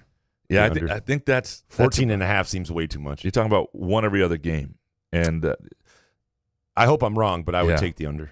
yeah. Let's make that bet. I'll take the over. 14.5. Are we going to do like a stout bet? I'll bet you a pop, a Coca-Cola Classic. You buy my. I'll buy you an ice cream. Yeah. I'll. You want to do like a cone? You buy my coffee next door. No. I'll buy your lunch. Why don't we just bet 20 on it? No, I'll buy you a lunch at Midtown Brewing Company after the show. I have to go with you, or is this a gift card situation? Either way, Okay. your choice, and same for me. Gift card situation. Yeah. Okay. Yeah. Ethan. No, Ethan's done. No. Yes. Kurt Wisniewski, MSU football, 4.5 wins in 2024. I go over. Yeah. Hammer it, Kurt. Yeah. Hammer it. Because a couple things. One, I'm going to tell you right now that even if you lose that, it'll be in play until the final game of the season. So you're going to be playing with a home game against Rutgers. At worst case scenario, win that. If you can find that 4.5, win, a home game against Rutgers to close the season. If they win that, you cover at worst. They're not going to be at less than 4 wins after 11 games. I really don't think, just based on the schedule. I would be surprised. Kurt Wisniewski, Jonathan Smith seemed very comfortable on the Big Ten Media Day stage.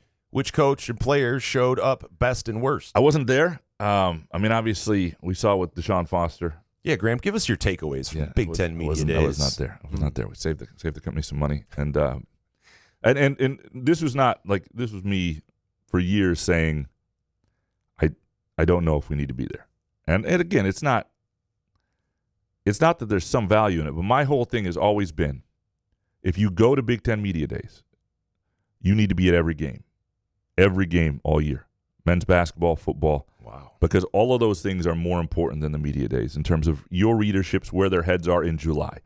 Now, you can find a great story there. I'm not saying there isn't value in being there, but these places that send their people there and then don't get to the road games, I don't understand that. I don't understand that. I don't know why.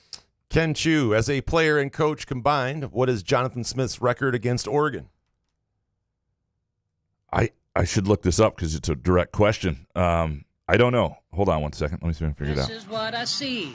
Everybody stops and they're staring at me. I got passion in my pants and I ain't afraid to show it. Show it. I'm sexy and I know it. Come on. Shoot. on. It's just going to take too long to figure I'm out. sexy and I know I got a minute it. and 8 seconds. Come on, Nah, get that's up. Get into okay. it, guys. Come on. Hold on. We have the best Check part. it out. Best part. It's my favorite part. Mine too. Wiggle, wiggle, wiggle, wiggle, wiggle, yeah. Wiggle, wiggle, wiggle, wiggle, wiggle, yeah. Okay. Ask this again next week, Kenshu, until I get it. I apologize. Bibby next. Do you think the offense or defense of MSU takes the biggest steps forward? Both couldn't have been worse. And what player on the defense do you consider the biggest chess piece MSU has? Feels like there has been minimal promotion of players this offseason.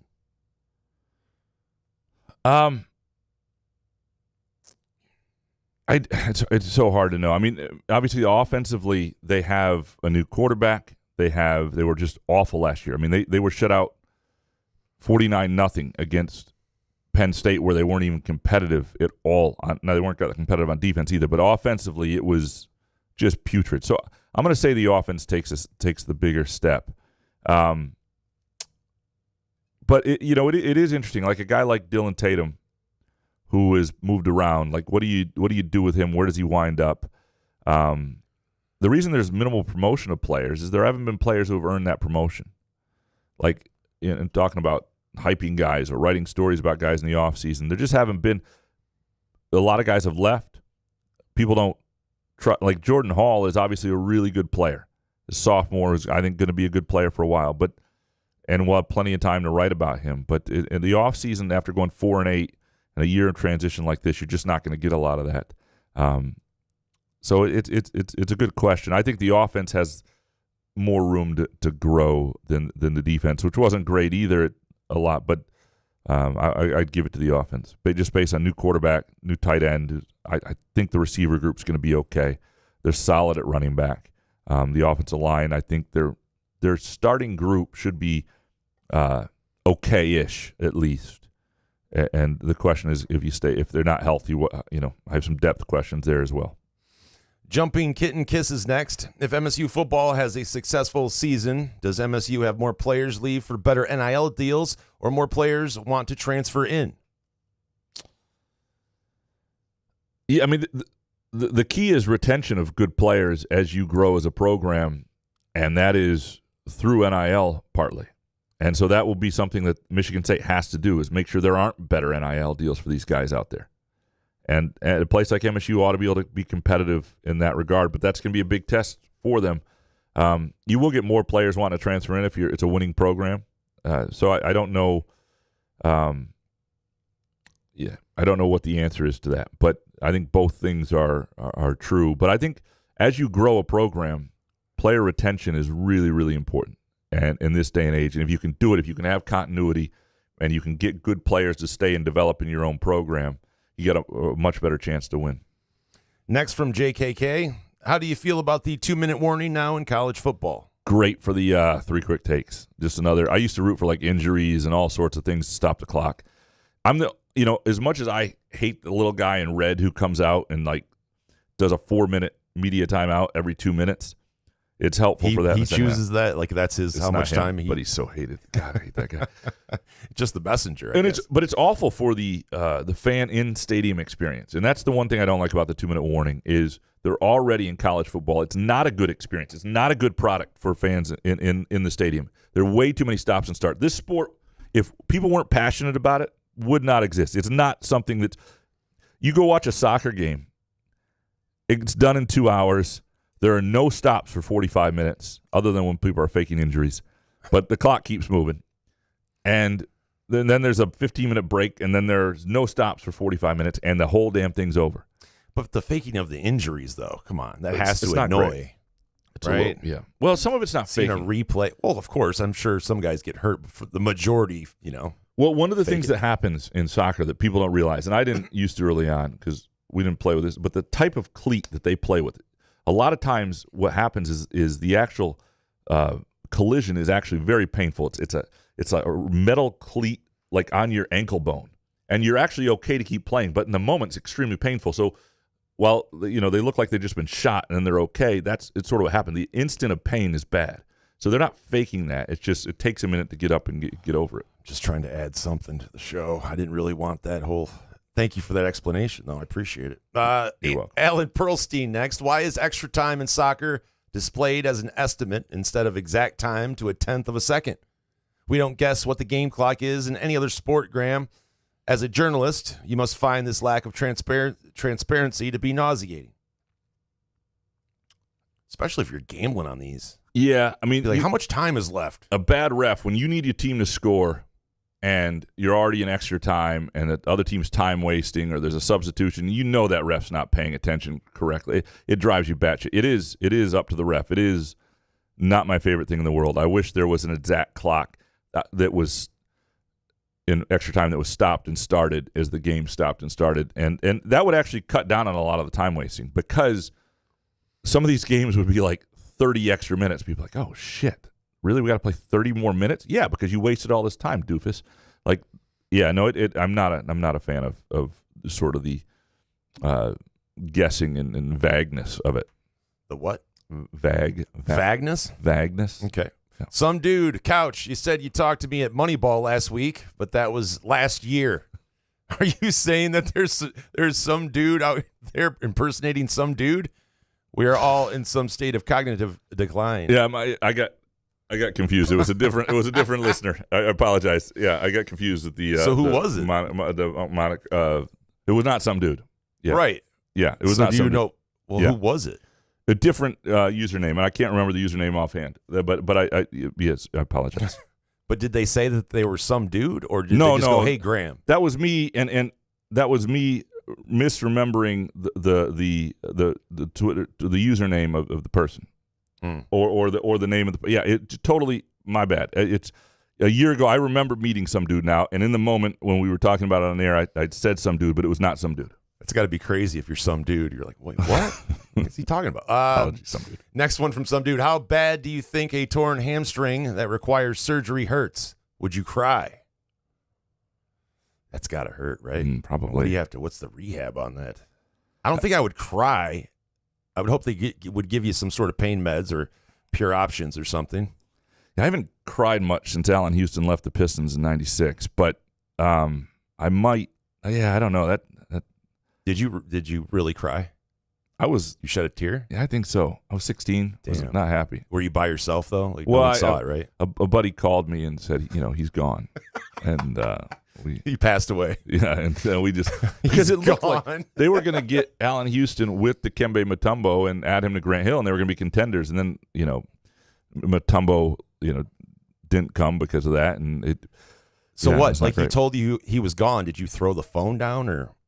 I don't think so because I had like a cordless. how do you get to crying? No, I had a cord. It was on a cord. It was like a car. It looked like a car, and it was right by my bed. And my this is '96 phones. I didn't have a cell phone or anything like that. Yeah, that is a story not worth telling, but told anyway. Presented by our friends at Midtown Brewing Company in downtown Lansing. An awesome place for a date night this weekend. Brunch on Sundays, trivia on Tuesdays. Just an awesome place to hang out at any occasion. And again, the American Stout. If you've never had it.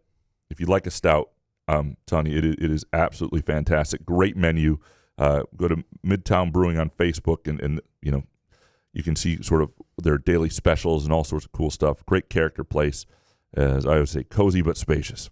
And you might see Tim Stout. You can have a stout with Tim Stout. Could happen. Okay. Some dude, last year, I said before the NFC Championship game that simply making the Super Bowl for Detroit was good enough for me as a fan. I'm doubling down on that going into this year. What say you guys? I mean, I can say yes to simply making the Super Bowl. I mean, I don't know if it's simply. So, I mean, sure. I want to win the Super Bowl, though. Like, I mean, so if we get to the Super Bowl, as long as we don't have a 20-point lead or whatever, or like the Falcons did, I wouldn't be able to handle that. Right. Just to let you know, I wouldn't be able to do a show the next day if we lose that way in the Super Bowl. But if we play our ass off and somehow lose that game, I don't know. Yes. It's crazy. I'm trying to figure it out still. A historic loss would suck.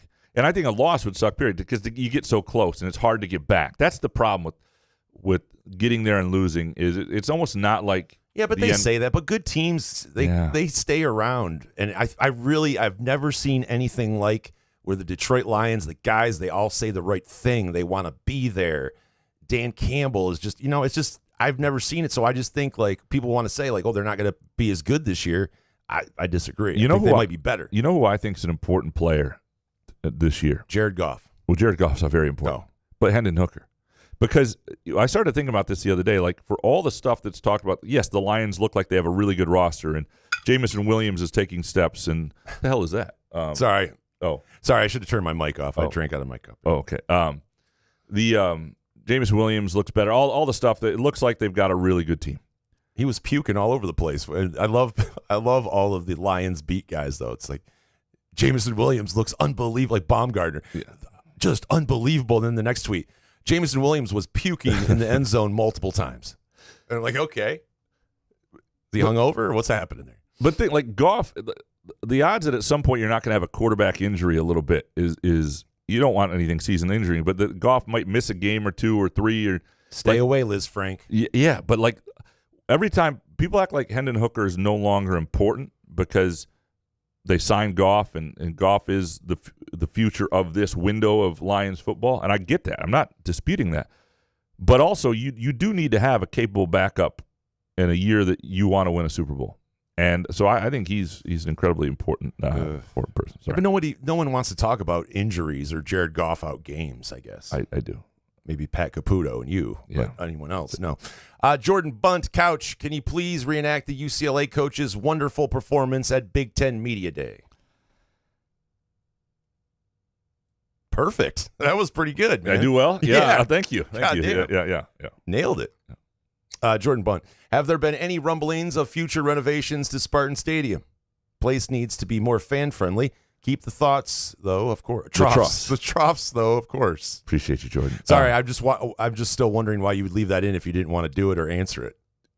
Because you do put these together. So yeah. I kept thinking about that. Troughs. Sorry. A couple things on this. One, there are some actual upgrades they have to do just because there's concrete things that are problems, and they're going to have to do stuff. And I haven't talked to Haller lately on the timeline of this stuff, but in terms of like major renovations, that's a real question, because when you're going to be paying your athletes $22-23 million a year, right? Maybe more than that eventually. Your priorities, your ability to do major, stadium upgrades and projects and fund that stuff, it's going to get more and more difficult. I mean, I think 10 years from now, there are going to be a lot of shittier facilities around the country because players are getting paid, and that's okay. That's the trade-off. These guys would rather get paid than play in high, great bells and whistle places. But like the locker room renovation Michigan State just did, they don't want that ever again. They don't want Ishbia or Izzo or anybody wasting their money on facilities in that sense. They need the players. You got to pay for players. And I'm not saying it's a waste of money, but it's going to be the priorities are going to be different. And but there are some basic needs at Spartan Stadium, I think, that do need to get done. And I'll see if I can get an update really soon. Speaking of soon. Speaking of troughs, I'd like to give Jason a chance to piss in the middle of every show. So we will take a really quick break and be back. Couch in the Rube, presented by our friends at Firekeepers and the Firekeepers iCasino and Sportsbook app, and of course, Pure Options Precision Crafted Cannabis.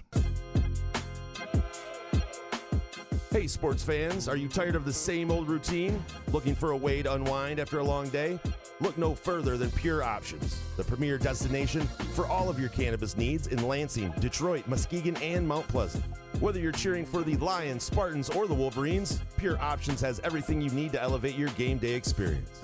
Mention Couch the Rube when you visit Pure Options and get a Pro Grow 8th with a $50 purchase. It's our way of saying thank you for being a loyal listener. Swing by Pure Options today and elevate your cannabis experience to a whole new level. Firekeepers Online Casino and Sportsbook is the site to play from your phone, tablet, or laptop. Get in on all the football action with pre- and in-game wagering. There's showdowns every week in football that you can't miss. Plus, the college and pro hoops are red hot, and the pucks are cool. Get your first casino deposit and sports wager matched up to $500 each. Terms and conditions apply. Must be 21 or older and located in Michigan. Gambling problem? Call the Michigan Problem Gambling Helpline at 1-800-270-7117. Where else can you cheer on your team, enjoy a mouth-watering burger or savory sushi, sip on handcrafted cocktails, or one of 46 beers on tap? Take your game day or date night to Cask & Company Kitchen Bar or Front 43 Neighborhood Pub near Frandor. Two amazing places with one awesome blended modern American Asian menu. Catch the game on one of 30 60-inch TVs or stop in for the all-you-can-eat lunch buffet. Enjoy happy hour or elevate your night out at Cask & Company or Front 43 on East Saginaw in Lansing. Ever wonder how comfortable you can be and how good you can look? Put on a muskox flannel and find out. Muskox has new arrivals for this fall, including the Caper Green Grand Flannel, which even makes couch look good. Muskox is a Detroit-based flannel company that creates soft and durable flannels made to last a lifetime. They become a great partner with Couch in the Rube, not just because they make us look good and feel good, but because they're good people too, and a socially conscious company. For every $100 purchase, $10 is donated to the Alaska Wildlife Conservation. Muskox flannels are designed with 100% cotton that is ethically sourced and double brushed for softness. Feel the quality and comfort of a Muskox flannel by ordering at gomuskox.com, where Couch in the Rube listeners can enjoy $15 off their flannel purchase with the promo code HOFF. Find Couch in the Rube podcasts on Spreaker, iTunes, iHeartRadio, Spotify, YouTube, Facebook, Google Podcasts, CastBox, and the Rube's favorite podcast addict.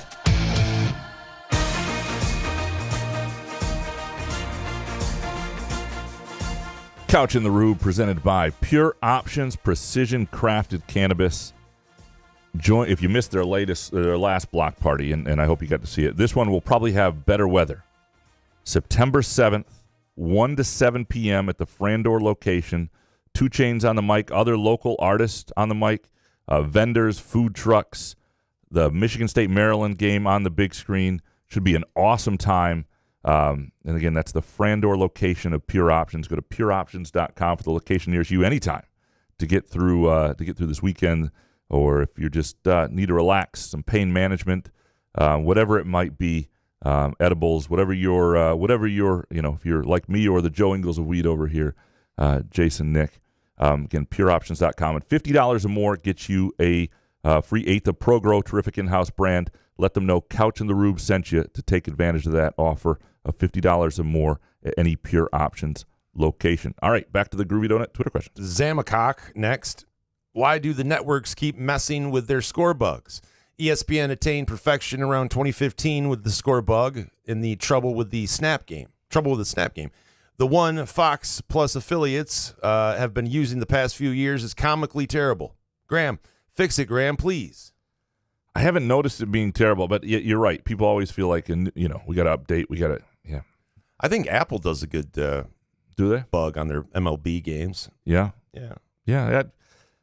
Yeah, it is. There have been some where you're like, you got to show pertinent information, and it should be where your eyes naturally go, and it shouldn't take away from the game. But other than that, I tend not to complain too much. I will pay attention. I haven't really looked at the one that the Fox affiliates are doing and how bad it is. Jeff Peterson, so I know I'm late to the party, but where did Coach Barnett land? Harlan Barnett is coaching on the Northwestern staff, so he'll be living in Evanston and also that really cool like temporary stadium of 15,000 people on the lake that looks kind of fun. He'll be coaching there, which I think is kind of cool. Jeff Peterson, slacks. Really? Do you also shop for blouses? Slacks. That's what I call pants. Slacks. Yeah, You never call them slacks? If I want to be sound really fucking old, yeah. Okay. I'll drop a slacks. Yeah. Put on my slacks, sit on our Davenport. Yeah. You know? I didn't realize that was out. I'll keep it going. Amend my vernacular. Yeah. Greeny Green. You know I got to jump on you when you fuck up live on air, Graham. Bob Hope just passed away yesterday after being dead for 20 years. Was almost as bad as putting Izzo's dead corpse on the bench to keep recruits. Almost. Jesus, never change, Graham. You're a gem. Appreciate you, Greeny Green. Yeah. I forgot about the Izzo corpse on the bench. Yeah, that's yeah, boy. I need a timestamp for that one. Greeny Green, Jason, have you been to a Pearl Jam show? Any plan to see them on this current tour? Do you like the new album? I'll be at Wrigley Field in the pit, my friend. Cheers. I'm jealous.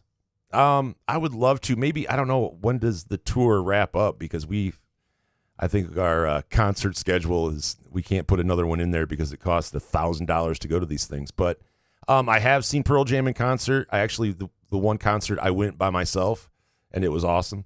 I love the new album, every track. It's kind of weird because you remember, Graham, like buying CDs back in the day, and your favorite bands would have like maybe 8 solid songs or whatever, 7 solid songs, but you would never have like a solid song after song. And it seems like, I mean, Kings of Leon put out a new album. I love that one. Pearl Jam, like song after song. Black Crowes is awesome, their new album. So I don't know if it's like a change that these bands have to tour, so they're making better albums, because but I don't know why that would be because they don't make any money off of them. But It's just weird to have a full album that you can put on, hit shuffle, and love. Yeah. I've had some Springsteen like that, and even later Springsteen. Like, I mean, but there's the with Magic Springsteen, album. I love. There would still be a few where you're like, I don't know, couple, Bruce. Yeah. No, absolutely, absolutely. They're always, yeah. Like, come on, it's hard to write and Bruce would have 18 tracks on these things. So Well, what amazed me is apparently Springsteen used to write like, for every 10 songs he wrote, one would make an album. Like, he's very picky.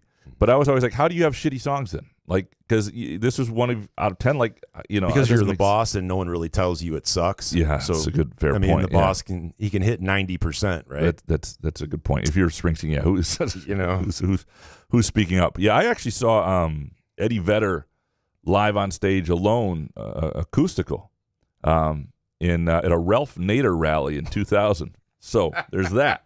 Of course, I was not. Ralph Nader I was rally. not going to like support Ralph Nader, but this is the. I'm in college. It was at UIC Pavilion. And I wanted to go hear him speak, and Michael Moore was there, and Eddie Vedder, and the problem. One of Ralph Nader's biggest problems, other than being a third party candidate, was that you had Michael Moore rile up the crowd. Then you had Eddie Vedder speak. Michael Moore riled up the crowd. Then Eddie Vedder played. And I'm sure he got right to the plane. He didn't say any a statement or any 9-minute story or anything. But either way, you had two great like Michael Moore, whatever you think about him, he's an entertainer. He's an entertaining storyteller. Like, he's got energy. And then Eddie Vedder is fucking Eddie Vedder, right? It's amazing. And then you're like, oh, this is kind of fun. And then this old man who invented seatbelts or whatever gets up there and starts, you're like, oh, fuck, we're here for this too. I forgot. And anyway, it was, but yeah, that is a story. I thought you were going to say Pine Knob. You saw him at Pine Knob. No, UIC Pavilion. Ralph Nader rally. That is a story almost worth telling, but told anyway, presented by our friends at Midtown Brewing Company in downtown Lansing. You'll love this place. Unbelievable place for a date night. You'll love the menu, heavy stuff, light stuff, just a great mix, and they do everything they do really, really well. Great beer selection. And an underrated place to watch sports with a dog-friendly patio outside, too. So if you got your dog, it's right on Washington Avenue. Bring them, enjoy it, and enjoy your day. Gary Libga next. Do you know where Jonathan Smith's kids will be going to school this fall? I don't. I have not asked that. I wouldn't report it if I did. Because why? Why would anybody want to know that? Yeah, I mean, it's not that that's a bad. I mean, people know, hey, his kids go, people's kids go to Lansing Catholic or Hazlitt. It'd be badass if they went to Lansing Public. Doesn't word get around though, where you don't have to like dox them or I don't know. Yeah, well, I mean, it's not like people aren't looking to. Yeah, no one's weird anymore. You're yeah, right. and give it out. Give their address out too. What's their social number? No, I think are you going to coach their soccer team, Graham? Innocent question. But if they were going to Lansing Public Schools, that would be badass. If Jonathan Smith never wanted to be criticized by me, no matter how bad the thing got, send your kid to Lansing Public Schools, and I'll just keep defending you. That 4th and 1 jet sweep with a tight end, I'll defend it. It's good to know that you can be bought that easily. Absolutely. Ben Jen, I just don't give one shit about the Olympics. Why should I? Well, I mean, there are events that are fun, and then here's the thing about Olympics. Say you're not into it at all. You don't gamble on it. You don't care about the basketball or the tennis or the soccer but there are a couple things that are really cool in Olympics. And some people love the gymnastics; it's amazing. But the track and field, to me, and the swimming are where there's the most energy and the most thing. Those are things you don't see in regular sporting life that are awesome, and they're separate weeks. Swimming's the first week. Track and field usually mostly the second week, and like. I don't know. Track and field to me is still watching like great sprinters and things like that is still a lot of fun at that level and seeing how much it means to people. And the swimming, when that becomes a big thing and somebody's going for like their 5th gold medal and all that stuff, well, we know Ledecky, but in the track and field thing, there's Usain Bolt, and that was must see TV. So I mean, but there's someone that could emerge out of it from that, right? And this is when stars are kind of born, and that's the fun of it. Yeah. And there are a couple MSU, there's multiple MSU people in the. Shea Colley's playing for Canada, in the basketball, but Heath Baldwin, the decathlete who won the Olympic trials, is in the decathlon for the men's decathlon. But I think that's why people aren't getting excited because they just don't know who's going to be. Yeah, it's the star that comes out of something. I guess. I don't get excited about the Olympics. It just happens. Like if you told me tomorrow you can have the Euros in soccer, or the Euros Copa America combo going on at the same time. Or the Olympics. You cannot have both in your life. I would kick the Olympics to the moon. I would watch never see them rowing. again. Yeah, well, there you go. See, we're different. Mr. Benjen, did you hear about the fight that Wisconsin and Minnesota are having about which has more lakes? Can you name one thing you give less shits about? Yeah. Well, I mean, Soccer. The problem Wisconsin has is they don't get the sunsets, right? They face out Lake Michigan under the Who's having this sunrise, argument? and they don't have beaches. I mean, it sucks to be Wisconsin. You just got the raw end of the deal. We got it better. It's kind of like having a house on Lake Huron. Like you get woken up by a sunrise at 5 a.m. and you don't get the sunsets. It's not as good. Yeah, I don't care about these. I would take Minnesota over Wisconsin. Last one from Benjen. Jason reads our shit. Why doesn't he do live reads? Can he? Please? I read enough. I think Graham does a good job with the live Thank reads you. anyway, right? Yeah, and they're mostly just off the top of my head. They're not like, I mean, I'll jot down things I want to say, but they're not like, I'm not reading them. Good. Mostly. That's how you should do it, because people that Organic. read, I know you have to read, get the sponsor stuff in, but I don't know, man. And you read the commercials. Like, it's your voice on our commercials. Listen, we can't change the formula. We're what doing it is. it. We have the same open. Doug does that. Yep. Graham reads that. Doug hasn't worked at Spotlight in like 5 years, and yet he's the That's the why voice. we don't have a new open.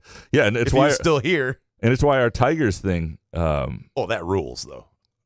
Tigers, Red Wings, yeah. Yeah. Speaking of Doug, his daughter Madeline just got a job as a sports writer in Rochester, Minnesota. I was pretty excited about that. Speaking of Good for Minnesota, her. yeah, making waves in the career. Somebody who was at LCC and was the managing editor of the Lookout, the Atlanta Community College student paper, and then worked at the State News at MSU. So happy to see people like on their way in this business. So, G.E. Miller, when will the Daily Bugle publish the Stallion story?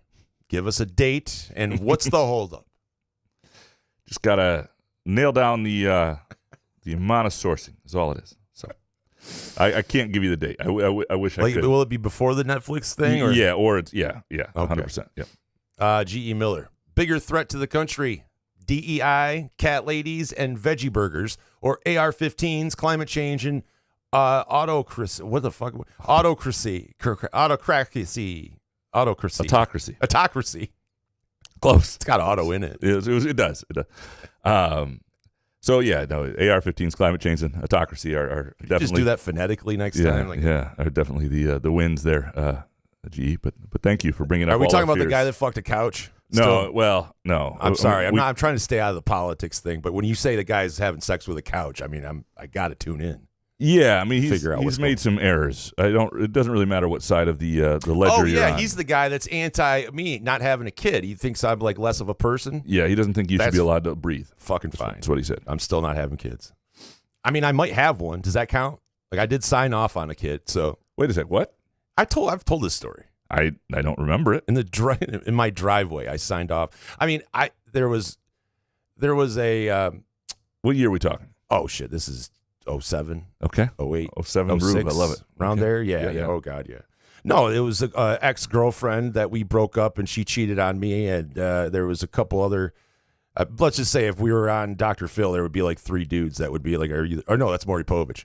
And she gave me the out. Basically, she said because she remarried, and she didn't really know who the real father was, and she gave me an out saying because she remarried or married some guy, and wanted him to be the father and needed me to sign off, and I'm like absolutely. And her lawyer came to my driveway, and I've signed off. So I'm pretty sure it wasn't my kid. But you don't know for sure. You never took like a I paternity offered. test. I offered. I said, and it was going to be like $500, for me to do it. I'm like, I'm not paying $500. I'll just sign off on this kid because I mean, if the guy wants to sit there and adopt the kid, why would I get in the way of that? And I can get out of like any future. No, I'm not. You know what I mean? What if she would have found out I was going to get $40,000, dude? She would have come after me. But there could be a young Rube in your likeness around who'd be about 17 years old right now, just aging into. What if somebody what if this kid who doesn't know that you're his actual dad shows up to the studio as like an intern, and we have a Rube doppelganger who's like 17 and doesn't know, and right away we can just tell. It'd be amazing. Well, I would hope that our YouTube video for that would get over 1,000 views, unlike the other ones. But yes, that would be. I would always think about that because you see stories of kids that scenario happened. They go to try to find the guy, and then they knock on their door 30 years later, right? And Are you waiting for that knock? Oh, I would welcome that. If they show up at 30 years old with a job and all that other shit, I mean, I would be like, so come on in. What's going on? Good to see you. Hey, it wasn't my decision. And then you can tell J.D. Vance to fuck off. Or fuck a couch. One of the two. Just not me. Just not this one. Anyway, I could have swore I told that story in the years. No? This is why you're amazing. Because we've been doing this show like almost 6 years now. And that story has never come up. No? Not once. Okay. I've told it. Then I guess I just didn't tell it here. I just have always thought I told the story. And now I'm going to be called out by this guy Vance. So I'm going to tell him. There's a possibility, man. Not that I care what he thinks, you know. A story absolutely worth freaking telling. Presented by our friends at Midtown Brewing Company in downtown Lansing. Holy crap, yes. Sorry, it wasn't my best story. But Izzo's enough. no longer got to go. Do you take the over or under on my Monday hot take that Izzo won't be MSU's coach 3.5 seasons from now? I would take the under. Where are you? If I had to bet one way or another. On Izzo's no longer got to go. So hot take. The idea if it's that he won't be the coach in 3.5 seasons. Oh, I see. Over under 3.5 seasons won't be the coach. I would take. Shit, that's a good one. 3 and a hook. It's tough. I'm gonna take the under. I would too. Like I wouldn't feel good. Like I don't have information that's like, yep, no, they don't even know he's done after this year. The hook swaying me. Does he do 4 more years? That feels like too much. It's a good number though. It is a good number. Yep. Izzo's no longer got to go. What's your favorite booger?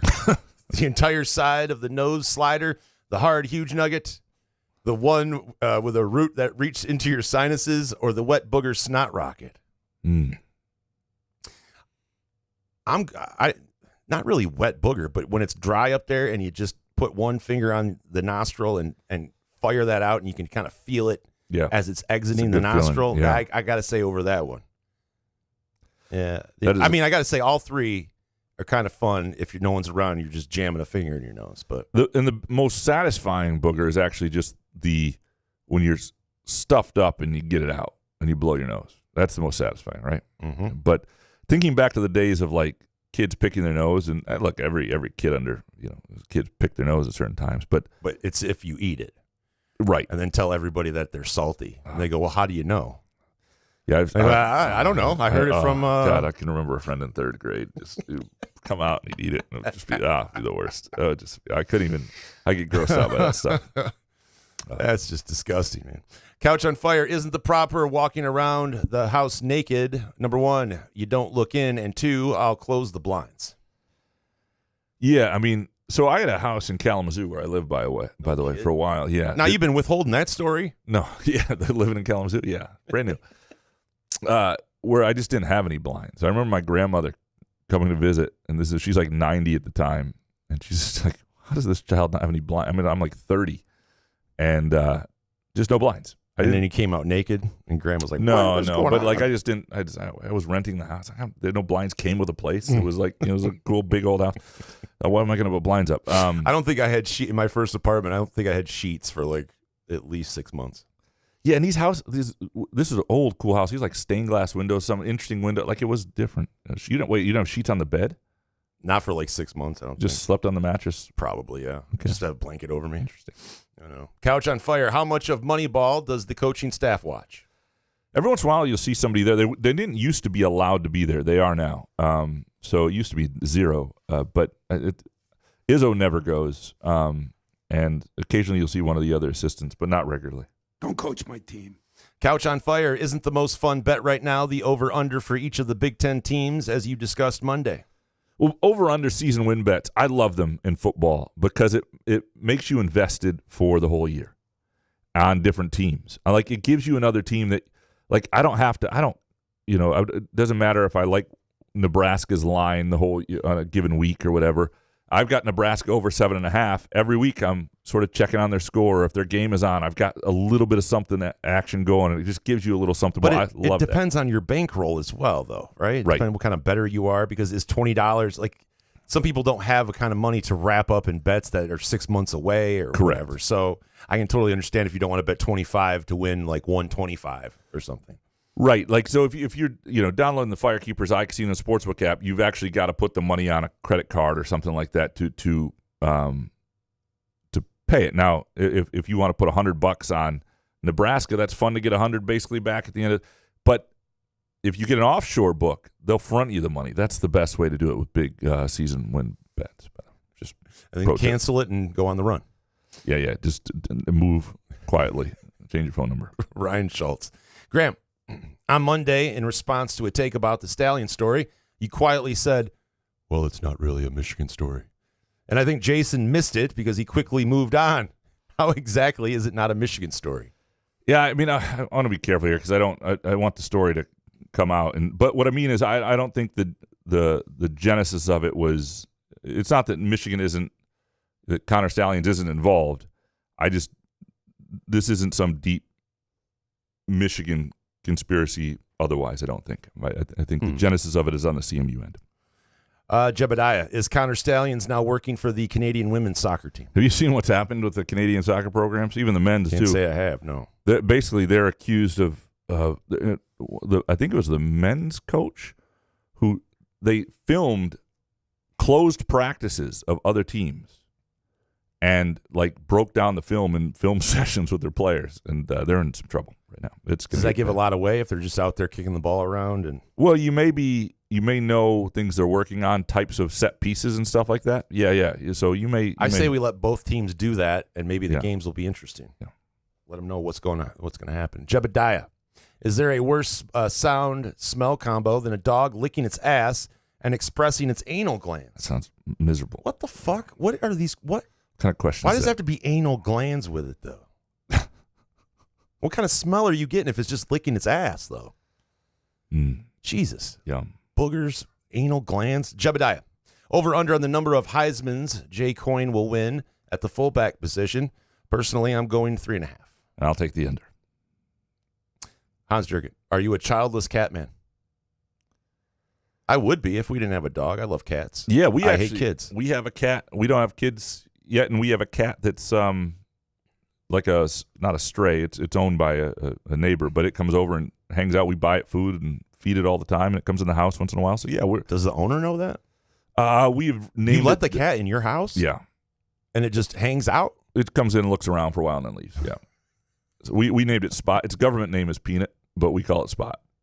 And so you changed the name of the cat. Yeah. So are you going to steal this cat? No, because it sounds like that's what you're just giving. No, I'm allergic to some cats. I may be allergic to this one, but it comes in. It likes me a lot. It hangs out all the time. I give it more treats than my wife does. But yeah, we're good with this cat. And the reason this cat came into our lives before it actually had a bell and a collar was because Elizabeth, my wife, accuses me of letting a mouse in the house at one point.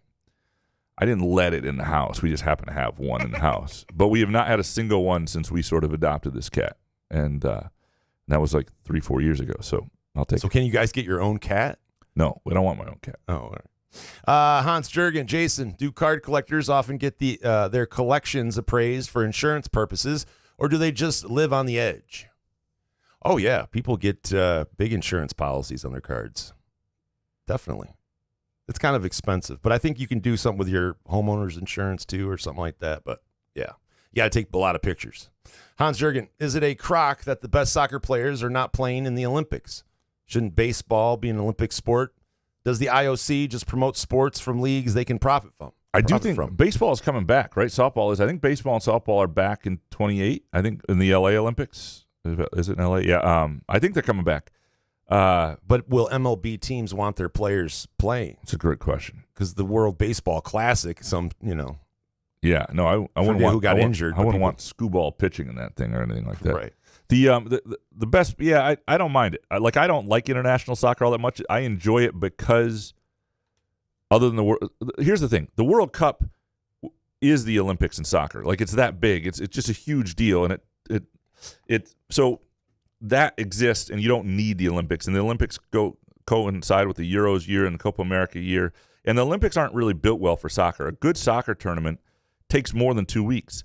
It's why these Olympic soccer games started on Wednesday before the opening ceremonies, because even to squeeze it in, playing every 3 days, and with small fields of people, I don't care about it. I'm ready for the Premier League season. I'm watching it because I love soccer, but I don't need I don't care that and the women do get the best players in the women's Olympics because it is one of their premier events. Hans. You want more on soccer in the Olympics? Dude, I totally zoned. I'll totally admit. Yeah. Hans, is it a crock that the best soccer players are not playing in the Olympics? We just read that. I read that. Hans, MSU. You wanted more of it. Dude, I zoned so hard. I'm so sorry. Hans, MSU was picked 16th by the media. Fair ranking.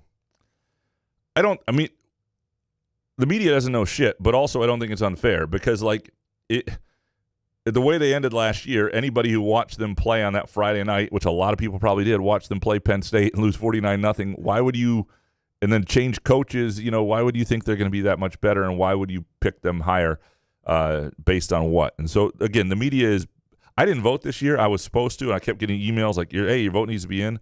It just takes a lot. And it was not just the rankings. I was supposed to pick all Big Ten teams. I don't know who's the offensive tackle at Purdue. It's just total bullshit. And anything the media says right now is based on almost zero, because we just don't know. And so I don't think it's unfair, but I also don't think it's a relevant ranking. Hans Jurgen, it seemed like Aiden Childs threw erratically in the spring game. I get this feeling that he is more RG3 than Patrick Mahomes. Am I wrong? Will you get a sense from the coaches on how he is progressing during August practices? Well, Patrick Mahomes in college wasn't that great, and that's why he went where he went. And he took a lot of chances, and he was a exciting quarterback on 500 teams. RG3 was a badass. Yeah, RG3 was Baylor? was a better college football player, and with Washington too for a brief period before he got hurt. He was. I don't know. I'll take that. Yeah, in August practices start on Tuesday, so we'll get a little sense as we hear. But he is a true sophomore, first year starting. There are going to be things that don't look great this year. What you don't want to happen, though, is what was clear with Connor Cook that never changed was accuracy was not his strongest point. And he was good. He was better at it, and he made a lot of big throws and was a great quarterback, best quarterback in MSU football history. But that was not his strength, and that was ultimately going to hurt him too in the NFL. You want the hope for Childs is that that's not an issue. That accuracy is something he's great at. Hans, Jason, would you rather watch soccer or a musical? Oh, soccer. Fucking musicals are that Les Mis thing that Graham sent me. It was annoying for multiple reasons. But I just had never seen a clip of it, and I was just like, "This, there's no way I could take it." I'm going to tell there's you, there's not enough pure options, dude. I'm going to tell you right now, the right soccer game, and you're talking about somebody who loves soccer and musicals, and I would watch a musical about soccer. But if I was trying to introduce you and get you to get into one, I do think the right soccer game could be great, but ultimately I would pick a musical. If you went to Stratford with me and saw Rent or saw Hamilton or whatever, I think I could get you in a good performance with the right seat to get more into the right musical. Yeah. No, Yeah. no, I don't think so. Jake Hawkins, thoughts on the Hulk Hogan showing up to Lions training camp and shooting a video with Dan Campbell? Did it really cause a whole lot of controversy? Well, if you were listening to 97.1, yes, because they had to get through July, whatever day it was. I would not have done Wednesday. anything with it because number one, I understand why he's a lightning rod right now. He just spoke on the final day of the RNC convention. So he's a brother. Yeah. But he's also a pro wrestler, a terrible one. Who cares what? Yeah, but Atomic leg drop was the worst. The controversy is though he's also had some comments out there that have been a little not great. So there are people who don't like him for that too. And he lies like wrestling guys. He lies consistently about stuff that people know. Come on, these are wrestling fans. They know the ins and outs of that shit. And he'll go on some show telling a tale. But what's Dan Campbell supposed to do if there's Hulk Hogan there? Correct. You just get through it. You know what I mean? Yep. It seemed like he just did a nice little thing. You're awesome, man. Know. Yep. I don't know. Jake Hawkins. After a magical run last season and so much hype and expectations surrounding the Lions, what are some concerns you guys have that will possibly prevent them from achieving their goals? Injuries. Yeah. I may go to church Just this for year, that, just to pray that Yeah. no injuries. Yeah, I wouldn't start my starting secondary until week 11 because those guys are all going to get hurt. And that would be everybody gets hurt. Everybody gets hurt. At some point, I'm going to tell you right now, at some point during this show, in the first 5 weeks of the season, we're going to be lamenting some injury that there's just that's brutal. I don't want to hear it. Brutal. That's I don't brutal. want to hear it. And you know what? The injury wouldn't happen if you didn't play the guy till week 11, maybe. So that would be my play. I'd rather talk about a dog's anal glands. Okay. All right. No. Yeah. I don't want to hear it. Jake, is the NBA becoming as greedy as the NFL since it rejected Turner Network after they matched Amazon's offer? Turner blew this. Turner had a chance to do this before the other parties got involved. Turner had no shot. Well, originally they did. They could have against Amazon. Or before Amazon came in, before NBC came in, they had first negotiation rights without the other parties involved. And the story goes that if he had just gone up to the 2.5 initially, if they would have gotten it. And so they cheaped out. They said 2.3, which at that point, what we're talking billions here. But I think Amazon's the future. Like the NBA wants that. The right? NBA sees down the road. And the other thing the NBA is looking at is ratings aren't exactly up. They are looking down the road. They want to secure a lot of money right now for a long time because you don't know what the media landscape is going to look like in 10 years. And so that's why this is such a long deal. The weird deal with it is I think they could have gotten more for the WNBA given some things than they did, and that was kind of strange. But why is Ernie Johnson so attached to TNT? I'm just saying, because that's the whole problem with the deal. I don't think if NBA on TNT weren't a thing, no one would have cared, right? It's that we want them to stay on TNT, but I just don't understand why they can't do the same thing with Amazon. Yeah, and the other thing, I don't even want them to go to Amazon. But the other problem I have with this package, with all of these, is other than ESPN, ABC, which is going to get the finals all the time and the conference finals all the time, it sounds like the others are going to split through the. So if Turner even got Amazon's package, some years they wouldn't get the conference finals. What's the point of the TNT postseason if you're done after round 2 and you're only doing one game a week? You know what I mean? It's not. It's not worth it. It wouldn't have worked anyway. To me, yeah. If you're spending that much money, yeah. Jake, while I haven't watched any of the Team USA men's basketball exhibition games, I've noticed they're struggling to blow teams out, and I'm concerned about them going into the Olympics. What do you think? I think it'll be different when the Olympics start. They're not exhibitions, but there are some. I mean, there are a couple teams. Germany, I think, could give them some problems. Serbia, I don't think they were maybe trying to show everything when you talk about having the Joker. And I don't think Canada's big enough. I think they're going to win it. There are a couple teams on a given day, and they are a team that doesn't. I don't know. I can't really tell if they fit perfectly together, but I'm not that worried about them. The rest of the world is caught up, though. There's not going to be blowout after blowout. They're facing good teams, NBA players. I saw some stat in the Dream Team faced 21 or less than that. It was 12 somewhere. I don't have the number, but there are 65 NBA players in the Olympics, not on Team USA this year. That's a lot of NBA guys around. You're going to face better teams. Last one from the Hawk. Mike Valeni says to demolish Spartan Stadium to the ground if MSU football can't go at least 6-6 this year. I kind of agree with him because anything less than that is inexcusable for a college football program that it's in the top 25 in attendance and revenue. Thoughts? Yeah, but it's such a short-sighted July topic thought because here's the problem. And I, Mike is brilliant at what he does. He is.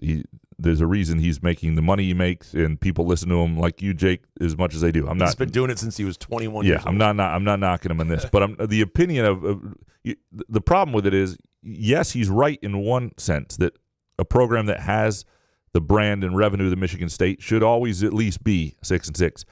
The problem is what they're coming off of, a team that wasn't very good, a program that's in shambles, that's going through transition, and you could see how a year with less could happen. That's the only thing, and it wouldn't mean you need to tear Spartan Stadium to the ground.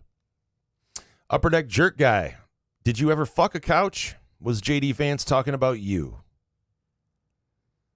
I have to admit a lot of things, but couch was not one of them.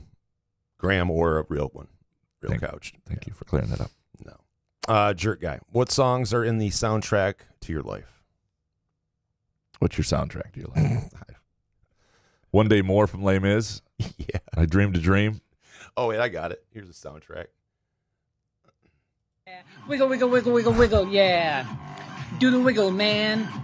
I do the wiggle, man. Did you hear Chad Latz punch his television? What? Yeah. That's not good. Thankfully, he's got a backup, but he punched his TV apparently. Was he just mad about life, or was he? I would hope so. Yeah, I would be. Yeah. Upper Deck Jerk Guy. What songs are in the soundtrack? I read that. How well is Jonathan Smith recruiting? He's getting guys, 3-star guys, and we don't know what they'll be. But yeah, certainly not bringing in guys that are going to bring enthusiasm to the fan base.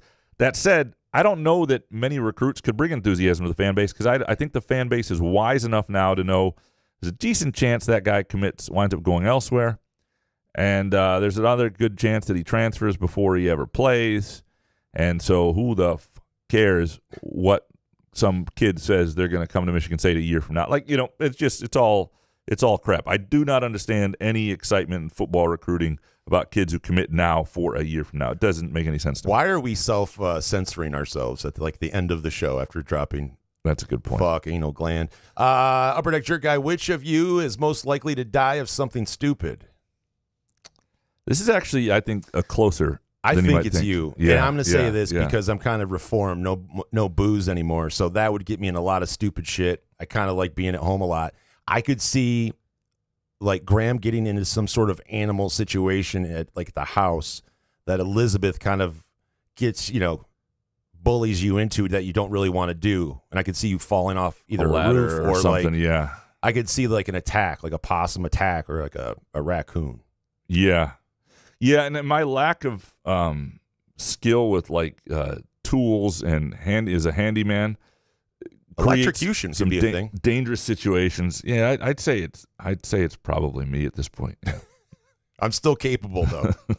I believe in you. Upper Deck Jerk Guy finally with this one. Who will be the MVP of this year's MSU basketball team?